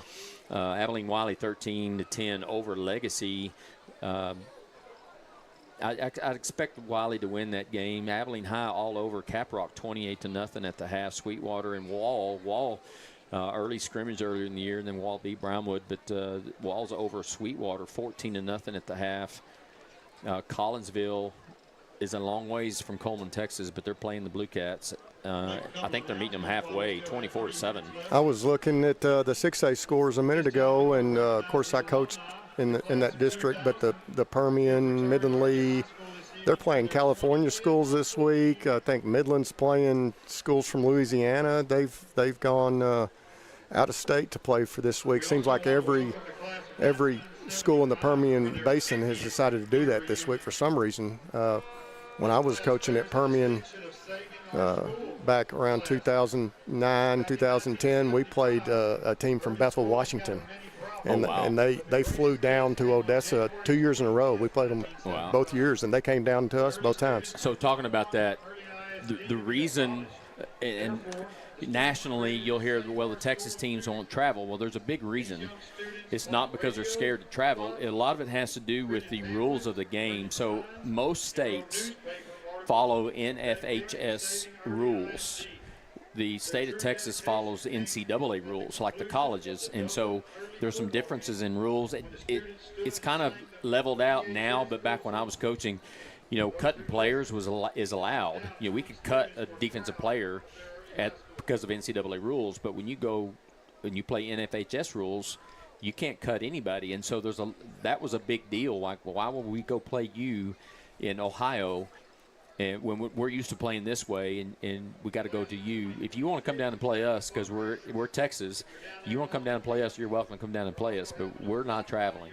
And I've heard a lot of coaches talk about that. Why mess up your whole schedule for that? Well, and you know, it's some of the better teams at the 6A level in Texas have trouble rounding up opponents at times. Yeah. Nobody wants to play them, and Yeah. so a lot of times they got to go find the best schools that are out of state that are willing to play you, number one. But it was interesting when Bethel Washington came to us 2 years in a row.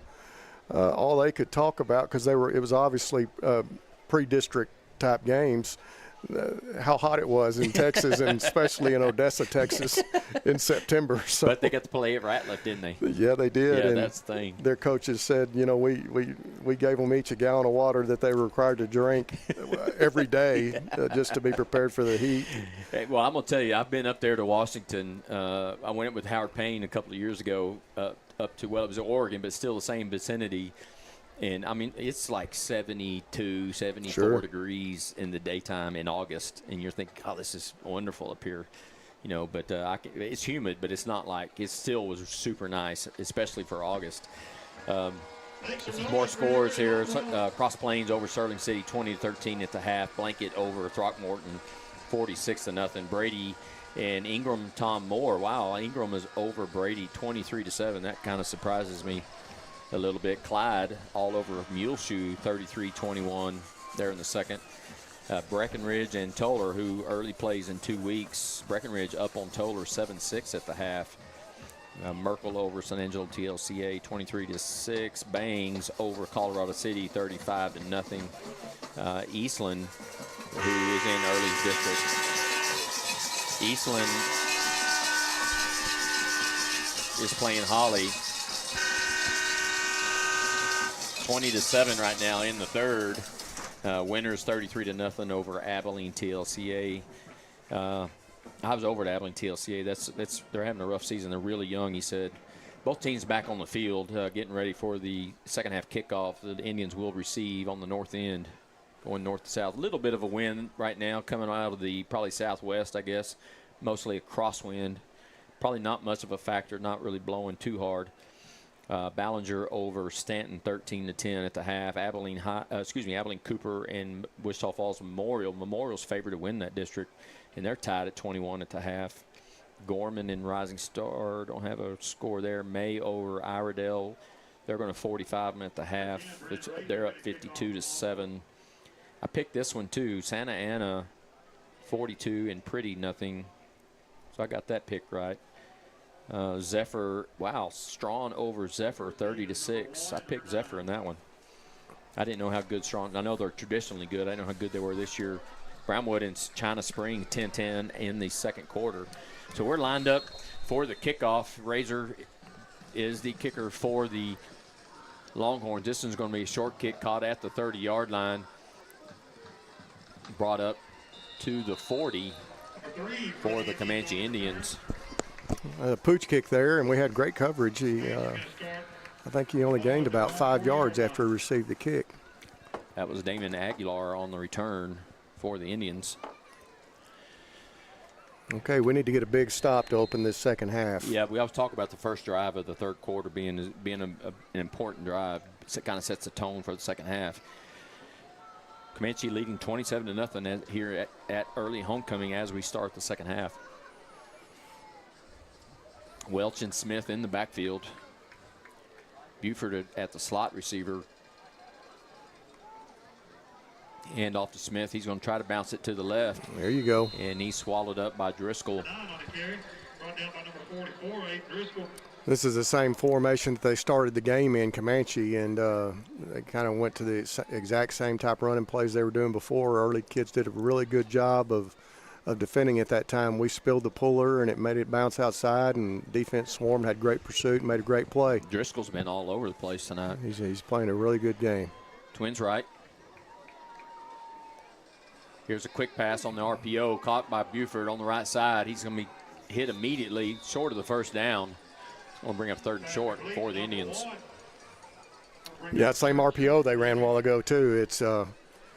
Hard play action, pulling a guard, getting the linebacker to bite, and throwing into that soft area in the curl. And that RPO game, I'm sure as a defensive coach, it can drive you crazy, especially when the linemen are downfield. No one calls it. It's frustrating. It's frustrating. About the only way to defend it is to be in man coverage, I believe. I love the RPO game. There's a double slot set up the middle, and he is met immediately at the line of scrimmage. It's going to be 4th down.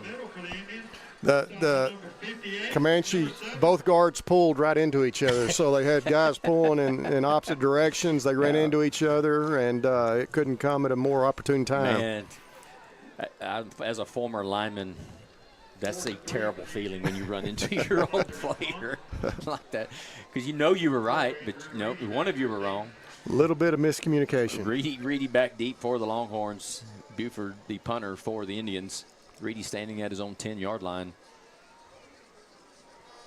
Hey, the first drive couldn't have ended any better for the Longhorns there. Takes a Longhorn bounce.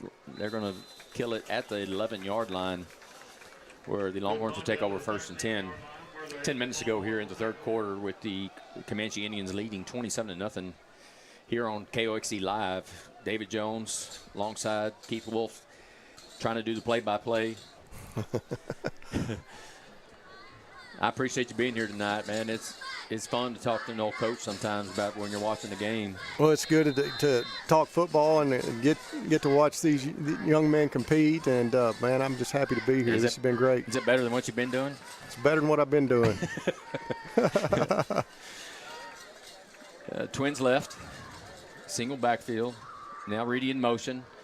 Handed up the middle. He's got a little bit of room. Hit by the safety before he's brought down, but not before he picks up 7 on the play. A nice run. We faked the jet sweep there to give the defense maybe a little bit of eye candy, and just ran the inside zone just straight up into A-gap. And a good game there. Once again, freshman Isaac Ibarra is the ball carrier. He's standing on Wilson's left side. Here's Reedy in motion again. Hand off GT to the right side. Ibarra looking for a place to run, trying to bounce it, but there's a swarm of Indians right there to that'd be a tribe of Indians. Is that the right term, tribe? I believe that's correct. Okay. That would be a tribe of Indians on the tackle. Really the same motion that they ran the play before, but like you said, it was GT, and the Comanche Indians did a good job of spilling it and making it go sideways, and they just ended up running him down. Lost a little bit there, didn't we? Yeah. Brings up 3rd and 4 now. Lost of 2 on that play. Reedy and Stockman split wide right, along with Ibarra. Wilson on the roll to his right side looking now. He's going to cut back to his left. He's got plenty of running room. He's down to the 20, 25. He's going to slide. He is going to pick up the 1st down at the 25-yard line. Nice run, nice read for Caden Wilson. That's what I love to see, and we talked about that in the pregame, is to get Caden moving on the sprint out pass, and he doesn't have to throw it into coverage. There's times he can use his athleticism and get outside the pocket and make something happen. So I'm glad to see us doing that. That looked really good. Yeah, he's got some good speed. Caden does. Not real tall, probably about 5'8", 5'9". It's probably hard for him to see over those linemen just standing in the pocket. Twins right. Handoff this time on the right side, and he's going to work his way down. Nice hard run this time. I believe was that was Ibarra again on the carry. Man, I really like the way he runs the ball as a freshman. He runs downhill. That's for sure. That was the buck sweep. We pulled both guards, and nice. That's the first time I've seen that tonight. And that was a nice gain of about 4. Looks like we've changed a few things, made some adjustments there at halftime. Yeah, they moved Driscoll from the H to a tight end here. Here's a quick screen this time over the left side to Reedy, and he's going to be swallowed up immediately, but he does pick up three yards on the play. So bring up third and manageable anyways. I don't feel like that official gave us forward progress there. He got hit, and he retreated a little bit, but it was because of the contact. So I'm not real happy with that spot. They're going to call it 3rd and 4 at their own 31-yard line. Driscoll and Love now in the backfield with Wilson. Twins left.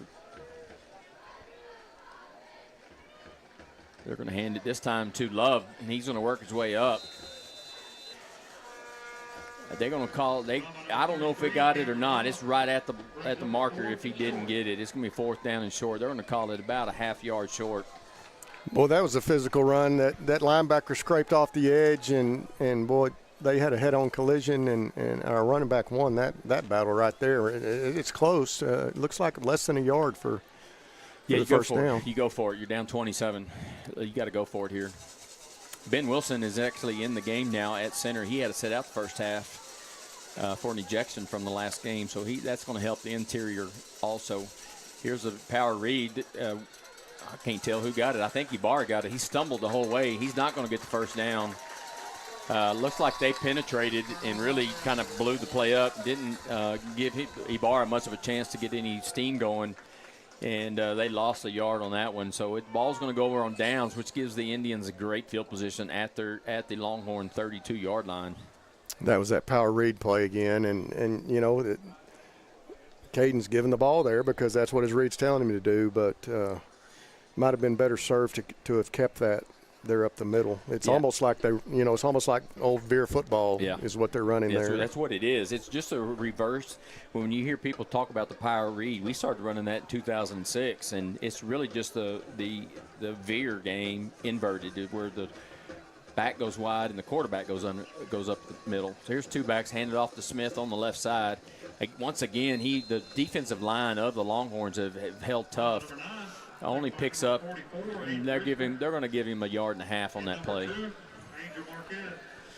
It sure looks like we made some adjustments there defensively at halftime, and boy, the kids have taken to it and are playing really hard. Our defense is playing hard as they can right now, and have come up with 2 good series in a row here. Yeah, as physical as the 2 backs are for the Longhorns, I'd really like to see them to lead block for Caden, because it's with his speed, and see if he can't break loose. It's a +1 advantage when your quarterback's a runner. No doubt. Here's a handoff to the right side. This time it's got a big run, breaks a tackle, and he's going to be in the end zone. That's Tello, Zayden Tello, the junior, with the touchdown for the Comanche Indians. And the biggest thing we're seeing tonight is basically the ineffectiveness of the offense of Longhorns to maintain a drive, control the clock, run the ball, and get some points on the board. And it's really put the defense in a bind, made them tired. And the Comanche is just leaning on them. They're running the ball, physically running right at them, and that shows up especially late in the game if you're having success. Gillette with the extra point try. Here's the kick, low line drive, but it's good, and that'll make the score 34-0. Comanche over the Early Longhorns. 5:16 to go here in the third quarter. We're going to take a 1-minute timeout, and we'll be right back on KOXC Live.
Back here at Longhorn Stadium, where the Comanche Indians now lead 34-0. 5:16 to go here in the third. Short field for the Indians as they drive down, take advantage of field position, and really just leaning on their O-line. I think the defense is held up, but the story of the game so far has been the ineffectiveness of the offense. Here's Reedy on the return, makes one miss, try to reverse field, and he's going to be dropped down at the 20-yard line, where the Longhorns will take over 1st and 10. Yeah, just the ineffectiveness of the offense to this point to be able to move the ball has been I think has been the biggest story. Is it's either it hasn't been penalties, it hasn't been. We've had one turnover that was costly, but that's not the story of the game. It's just the lack of being able to drive the ball, get first downs, give the defense a little bit of rest, and the 3 and outs are just putting the defense back on the field. It kind of puts them at a disadvantage. Here's a handoff. This time Love is broken out in the middle. He's got a big run here. He's going to work his way down all the way into Comanche territory. Nice run right up the middle for the senior Cameron Love. That was H trap. We used our H-back or fullback to trap one of the defensive linemen, and that's very effective. You can gap out a defense in a hurry because defensive linemen aren't used to getting trapped by fullbacks. It's usually a guard or something like that. So that's a good play. We need to go back to that. Reedy in motion. Handed off to Love again. This time he's going to be met. And it looks like he's only going to pick up about a yard on the play. 2nd down and long. Yeah, what you were talking about a minute ago is we just haven't sustained a drive, you know. Rest time for that defense is crucial, and the only way to get that is to put something together and string together a drive that takes off 4, 5, 6 minutes off the clock and give your defense time to recuperate, give the coaches time to talk to them, and so we've got to get something sustained right here. Cameron on Wilson's left side. Driscoll at the H-back.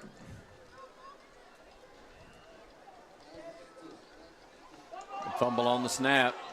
We got a miscommunication, and it looks like Wilson fell back on it. Man, they scrambled for the ball, but it looks like Wilson fell back on it, and it's going to be Longhorns will retain possession. 3:44 and clock running here in the 3rd quarter.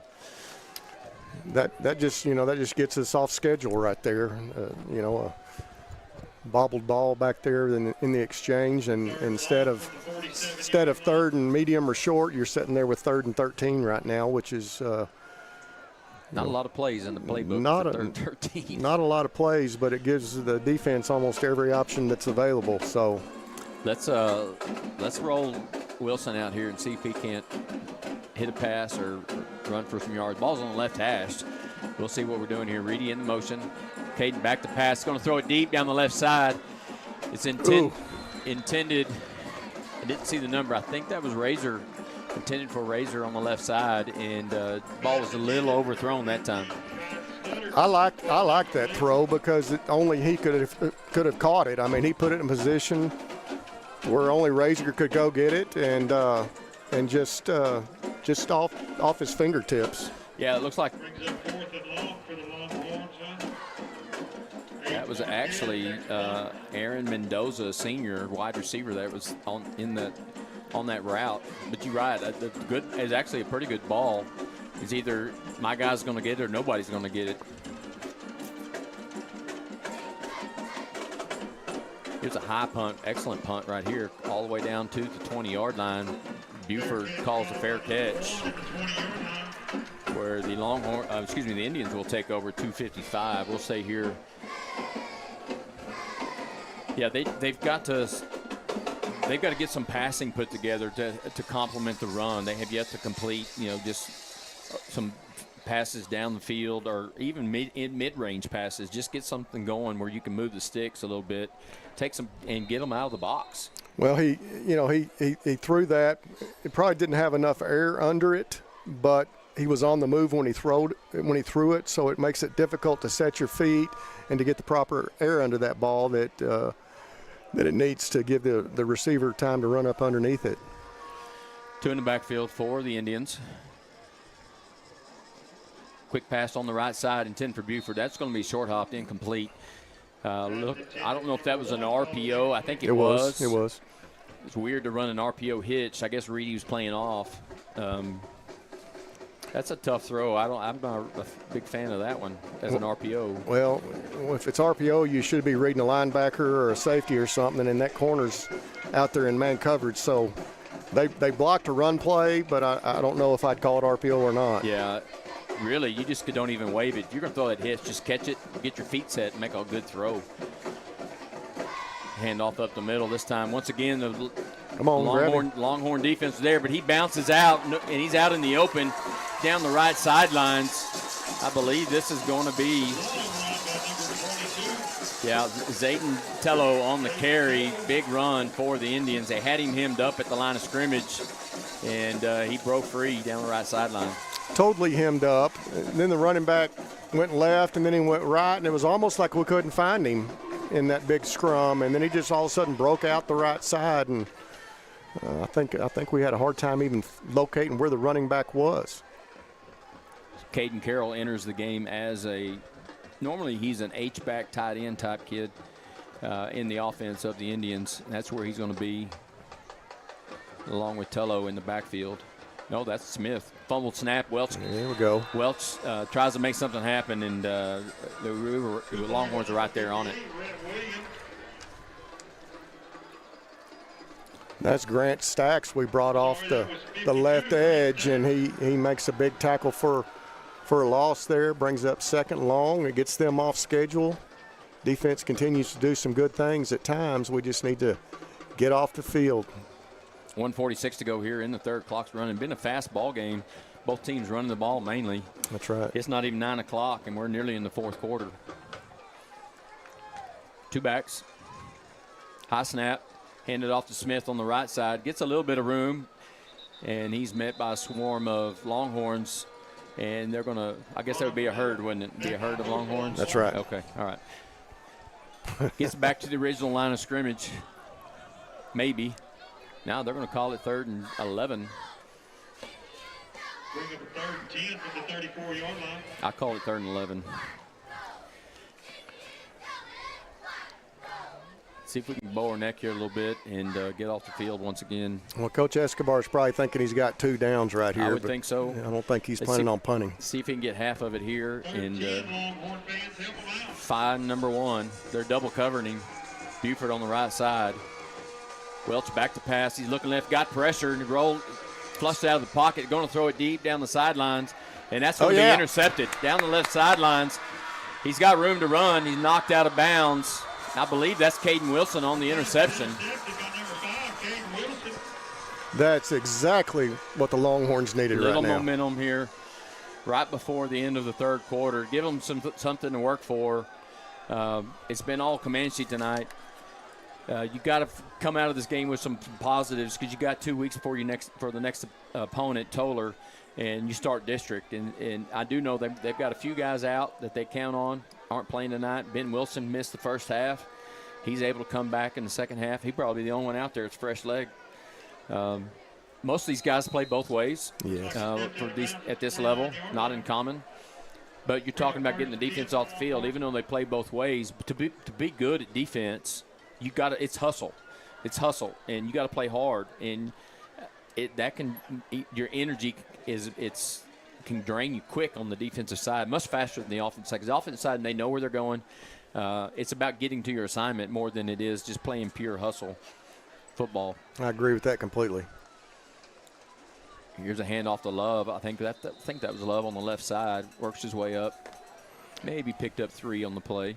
You know, the interception just then, that we were double covering Buford, and that's where they decided to go. It's like, okay, our best player's double covered, but we're going to go to him anyway. Yeah. And I think the flush had something to do with it too. They flushed Welch out of the pocket going to his right, and he just kind of threw one up, hoping that Buford, who's 6'3", can go up and get it. And Caden just jumped the route. Twins right, tight end left. Love on the carry. And he's going to be tackled short of the first down. That's going to be the end of the third quarter with the Comanche Indians leading the Early Longhorns 34-0. We'll take a timeout here to get ready for the start of the fourth quarter here on KOXE Live.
Back here at Longhorn Stadium, where we start the fourth quarter with the Comanche Indians leading 34-0.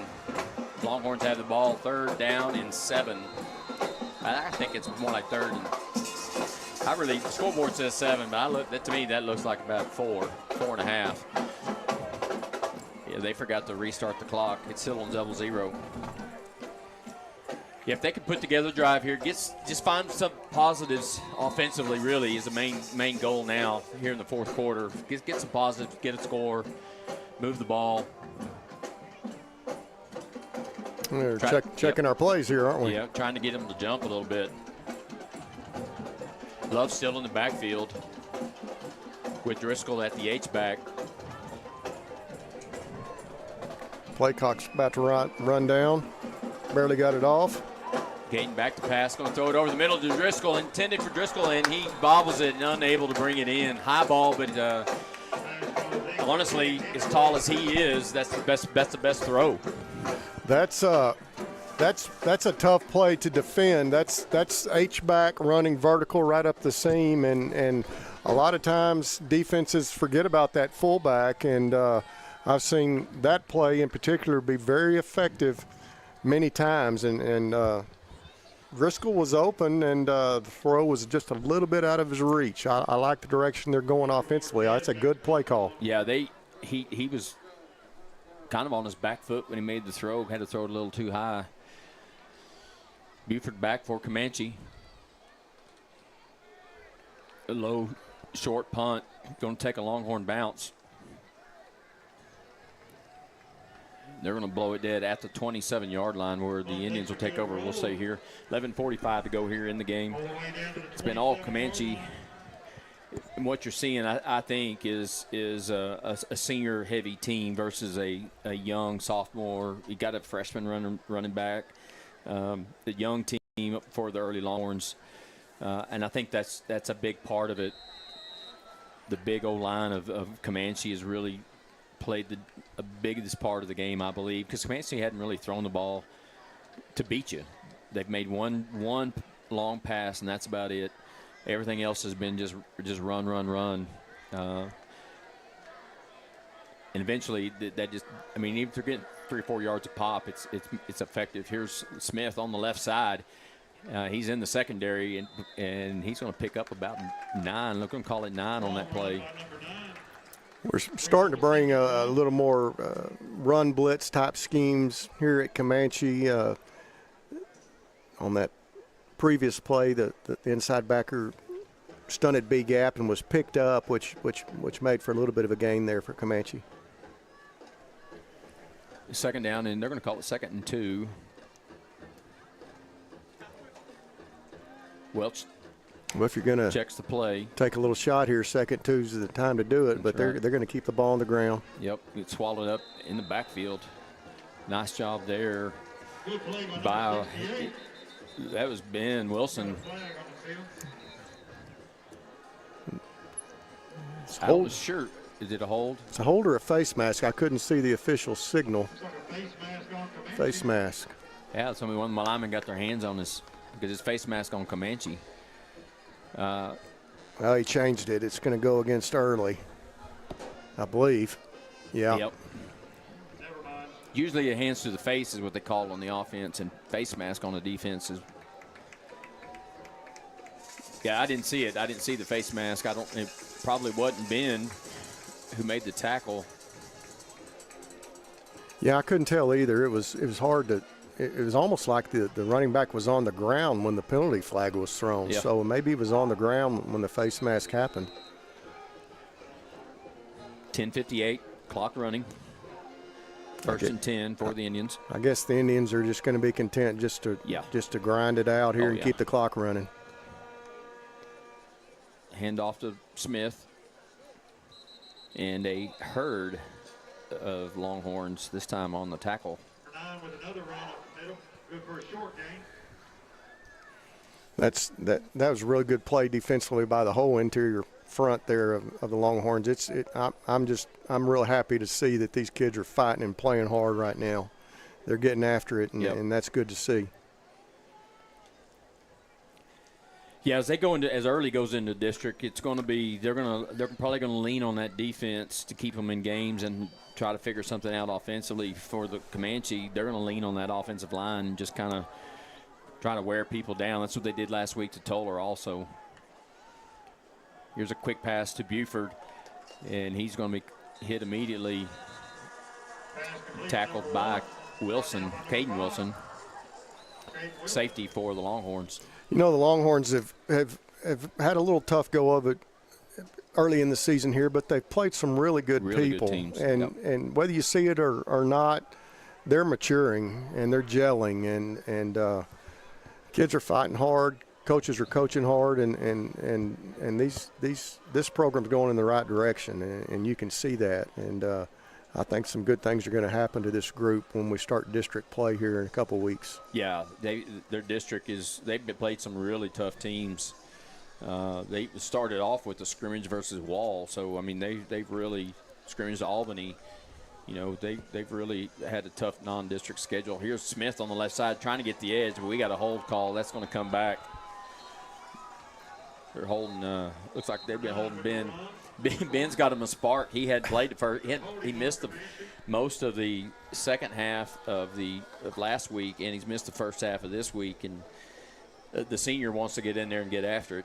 Well, the backside guard had him in a headlock, so that's not illegal, is it? I don't think that's allowed. That's frowned upon.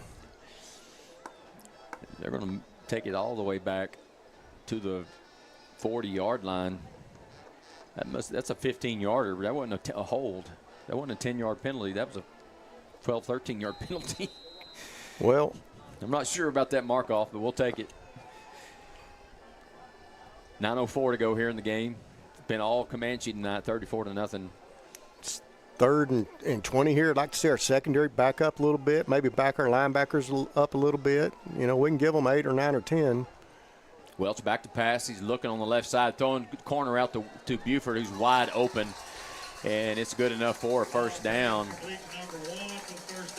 That slot corner is tough, especially his size and speed. Well, kind of the same scenario as they had the corner route over here a while ago. It's we're bringing pressure. We're in man coverage. Like I said earlier, man coverage, you always take away the inside. Outside routes are open, and that's exactly what happened right there.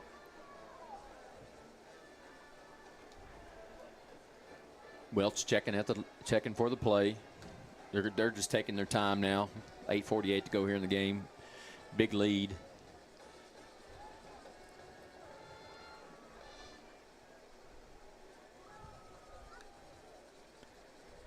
Smith on the nice sweep play, and then Longhorns read it all the way. What you don't want to do if you're Comanche here is get your starting running back an ankle or anything like that. I know they got 2 weeks, but at the same time, you've got to. It's time to get some other boys in there. In my opinion, get some other guys in there, and they do take Smith out and put in Elijah Ozuna. We got an injury there right he's now. Listed as a freshman. Yeah, we do have an injury here. He looks like he's going to get up. Yeah, that was Riley Barton, the junior for the Longhorns. Looks like he probably got an ankle twisted. He jogged off the field, which is a good sign. He looks like he's cramping. They're pulling his toe back. There you go. Yep. He's going to be okay. Get some water in him and send him back out there. Get you some action. Rub a little dirt on it. You'll be all right. Mm-hmm.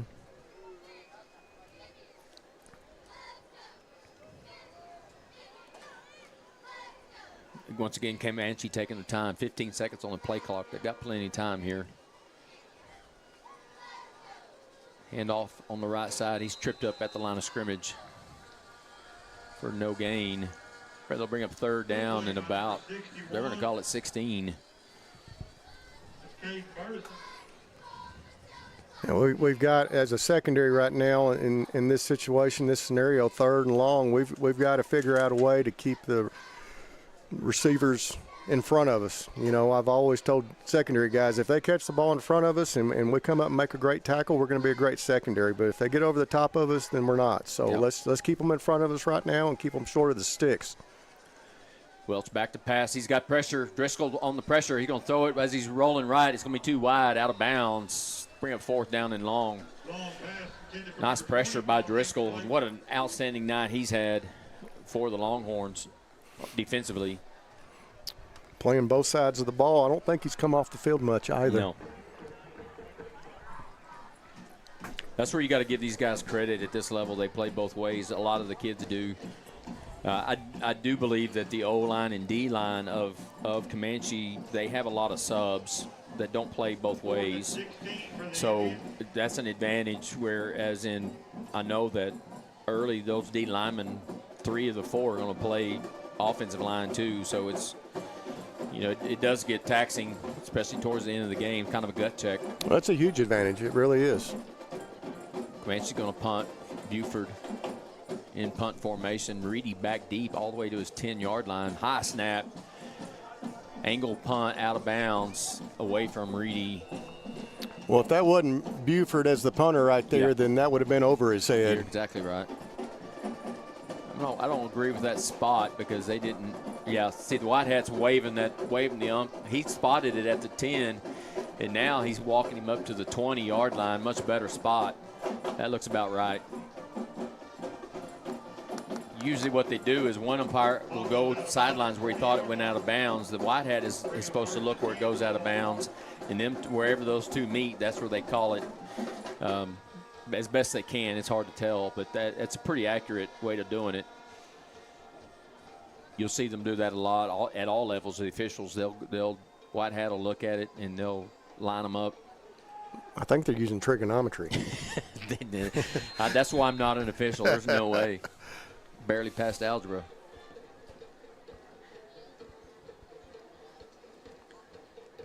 Reedy in motion. Handed off to Love, I believe, up the middle. I think that's Love. 22 and 33 look a lot alike from here. Yep, that's Love on the carry. I've been impressed with him. He's a solid runner. He's downhill, no nonsense. Going to stick it up there and get you 3 yards when you need it. Yeah, I love the senior. Like you said, both running backs have been physical Barr's runners. the same way. And Barr's a freshman. Wilson, a sophomore, in the backfield. Comanche showing blitz. Wilson going to roll right. He's got a receiver, and it's going to be, wow. It was over a defender and under a defender, and Reedy nearly caught it. I'm looking. That was a sprint out pass again, and I've been watching when Caden rolls out, and I'd like to see him just tuck it and take off with it because it's wide open right there for him to take what he can, and that was a great pass. It hit the receiver right in the chest, I think. It looked like it. And that's the beauty of the passing game. Is what we always used to say. You got to throw and catch. But if he just tucks it and runs, he looks like he's going to get 15 or 20. Yeah, the old throwing the ball, 3 things can happen and 2 of them are bad. That's kind of gone out the window. Razor in motion. Going to look like, nope, they're going to pressure to Wilson. He's got room to run. Let's see, he throws the ball, got a nice pass, too high. That was intended once again for Reedy. Reedy was open and got it underneath the coverage, and he just carried the ball too high.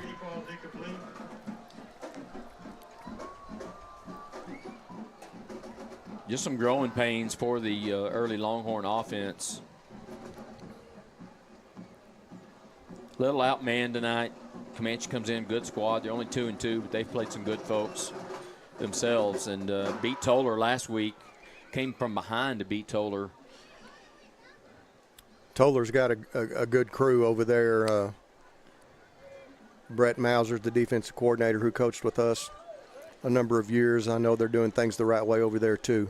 Buford catches the hop and brings it all the way down to the 40, 45, they're going to call it, of the Longhorns.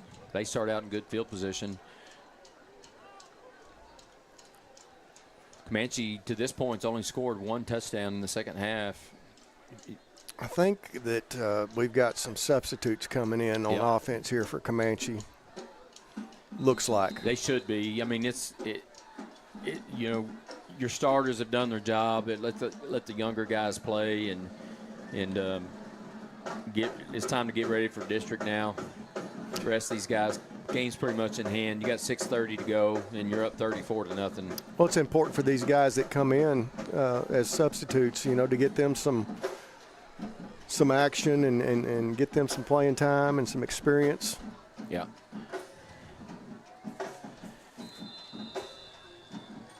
Ozuna on the carry again for the Comanche. 33 for the Indians on the carry. Oh, they're calling it 33. There is no 33 on the roster. 32. I think it's 32 also. That's Ozuna, freshman.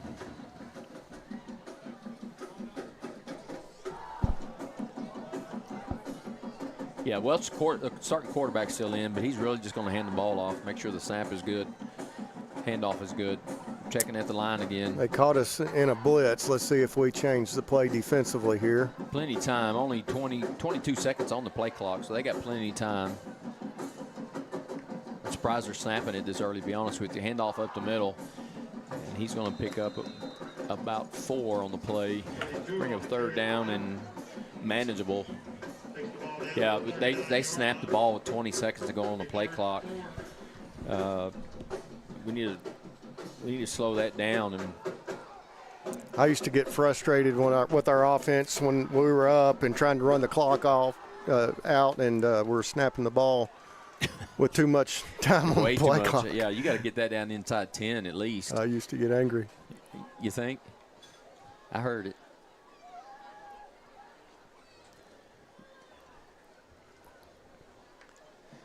Low snap, handoff. Ozuna up the middle. He's going to try to dive for the 1st down. They're going to call him short, though, on this side. This side's got him short.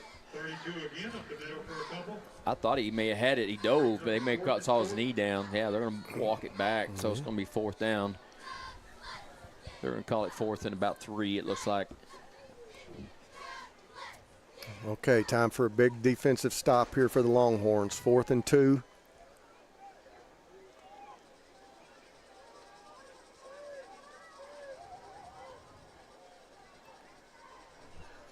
This is where I would almost get in the huddle so those linemen aren't sitting in their stance for 20 seconds.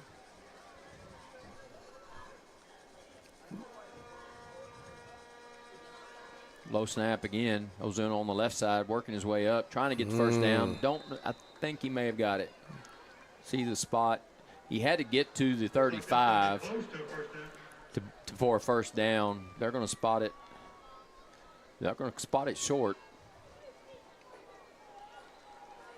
All right. Ball over on there down. You go. Defense held, kept him out of the end zone.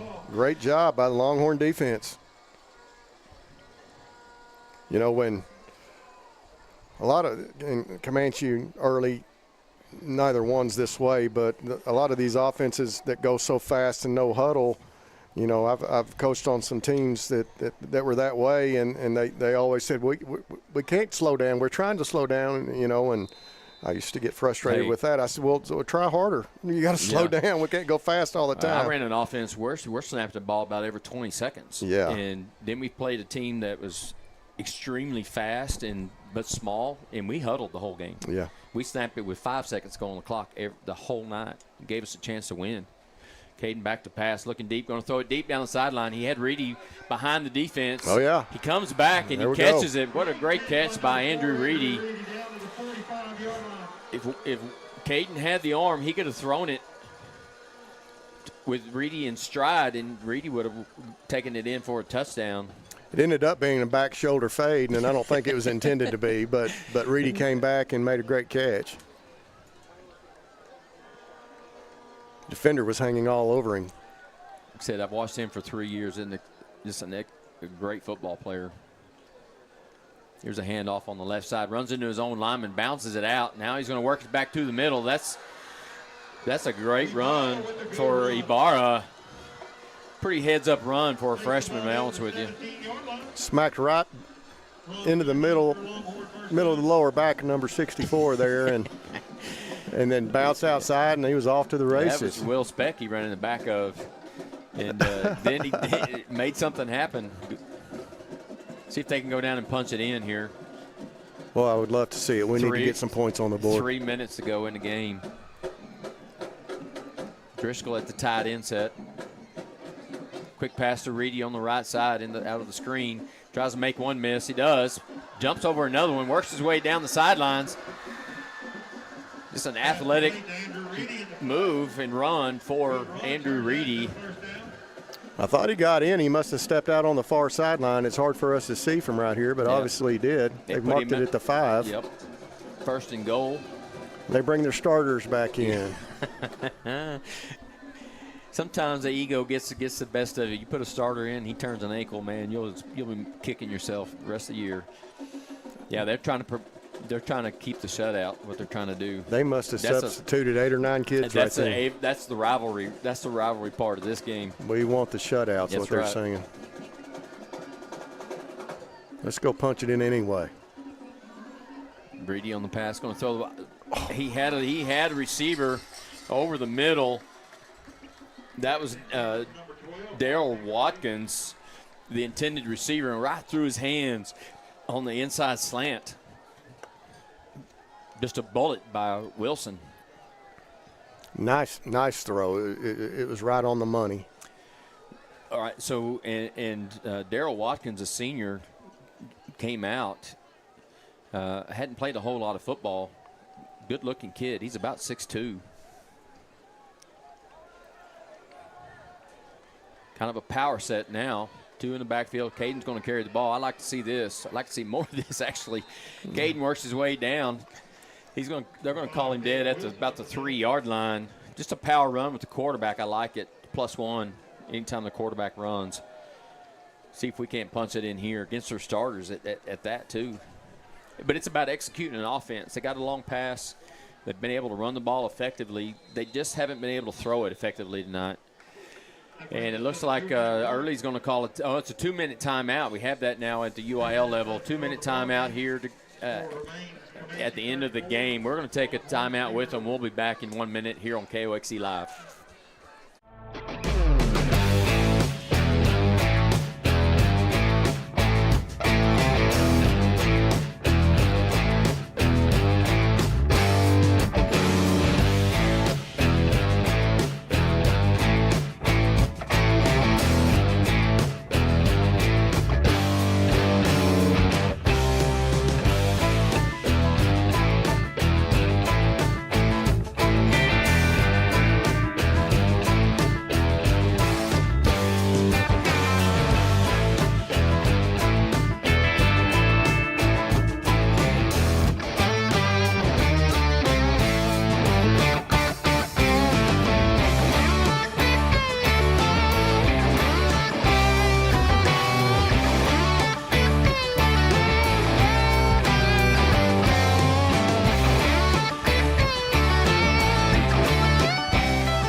Third and goal for the Longhorns. Wilson back to pass. Going to throw the fade ball to Reedy in the corner, and he's caught it. Touchdown, Longhorns. Once again, shows the athleticism of Reedy. He jumps, reverses it, spins in the middle of the air, catches the ball at high point, down for the Longhorn touchdown. Something we needed to see tonight right before the game ends, just to get a little bit of positive coming out of the game offensively. Great protection, great ball. Defensive starters came back in, and we put 6 on the board. Razor with the extra point attempt, it's up and good, and so with 1:55 to go, 34-7, Comanche. We'll keep it here. Yeah, that's a good drive. What you saw execution of the passing game, which is something they haven't really done tonight, something they've got to work on.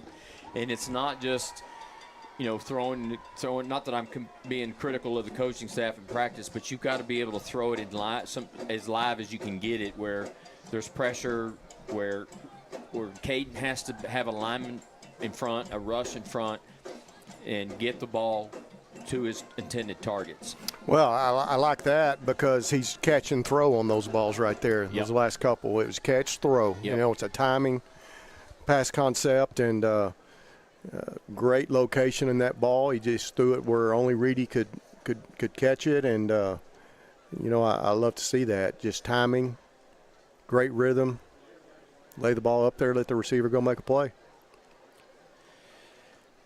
1:55 to go in the game. Early's homecoming tonight. Big crowd for the Longhorns. Big crowd for the Comanche. An easy travel, 30-minute drive over.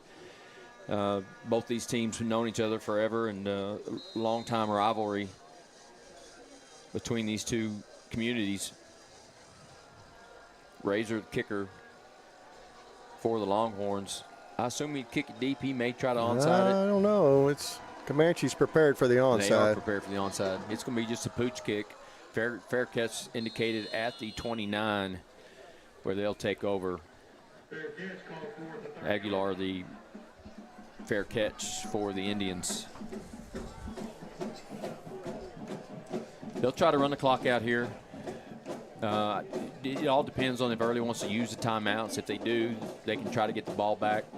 I don't see the point, to be honest with you, but you never know. Always felt like you couldn't take them with you. So you might as well use them. We'll see. Okay, let's get out of here. Get this ugly off of me. Let's get out of here. 1st and 10, high snap. Handed to Ozuna on the left side. He's wrapped up. No gain on the play. Maybe even a loss of 1.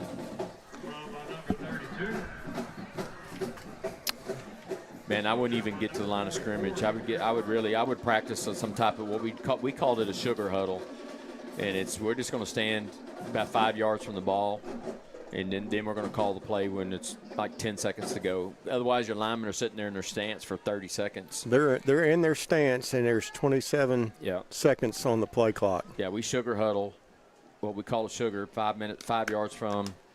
The receivers just go ahead and line up. We don't really care. We're just going to just run the ball anyways. We're going to get out of here. But it keeps those linemen from just standing there in their stance for 30 seconds. We're going to be inside a minute when the ball is snapped. High snap again. Hand off to Ozuna. Once again wrapped up for no gain. They'll have to snap it one more time. And they should be able to run the clock out here. No, they're not going to use their timeouts. I'm kind of with him there. No point. If they'll use the clock right, they don't have to snap it. They should. They're going to get it in. It's already inside of 40 seconds. So they can snap it here, take a knee, and ball game can be over. They're going to let it run down. We got 16 on the play clock. Great ball game for the Comanche Indians tonight. They really kind of dominated the big plays on offense. Hit a couple of big long runs late. Defensively, there's a fumbled snap. Good grief, another fumbled snap. But that's probably going to be it. That's going to be the ball game with the final score, the Comanche Indians 34 and the Early Longhorns 7. We're going to take a 2-minute timeout, and we'll be back to wrap this one up from KOXE Live.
here in Early where the Comanche Longhorns take a decisive victory 34-7 over the Early Longhorns.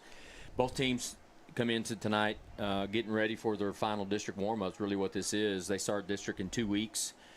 Comanche has Jim Ned. That's going to be a tough match for them. Jim Ned beat Holiday handily tonight, so that's going to be a heck of a ball game. And then the Early Longhorns face Toller, and that's going to be a tough match for them too. So just talk your thoughts about tonight and how both these teams go forward. Well, you know, a lot of times you have to get some scars before you can see some improvement. And like I said a while ago, there's a lot of improvement and a lot of maturing going on right now. These Longhorns have faced a gauntlet, a tough schedule. Next week is an open week. It's not an off week because there's a lot of work that's going to happen next week. Coach Freeman said that's right. It's not off. It's just off. open. We're not playing anybody, but I guarantee you, I know these coaches personally, and they're great men and they're great coaches, and they're going to get in there next week and they're just going to continue on with this process. Sometimes this process doesn't happen as fast as you'd like, but it's going to happen. This is a great group of kids.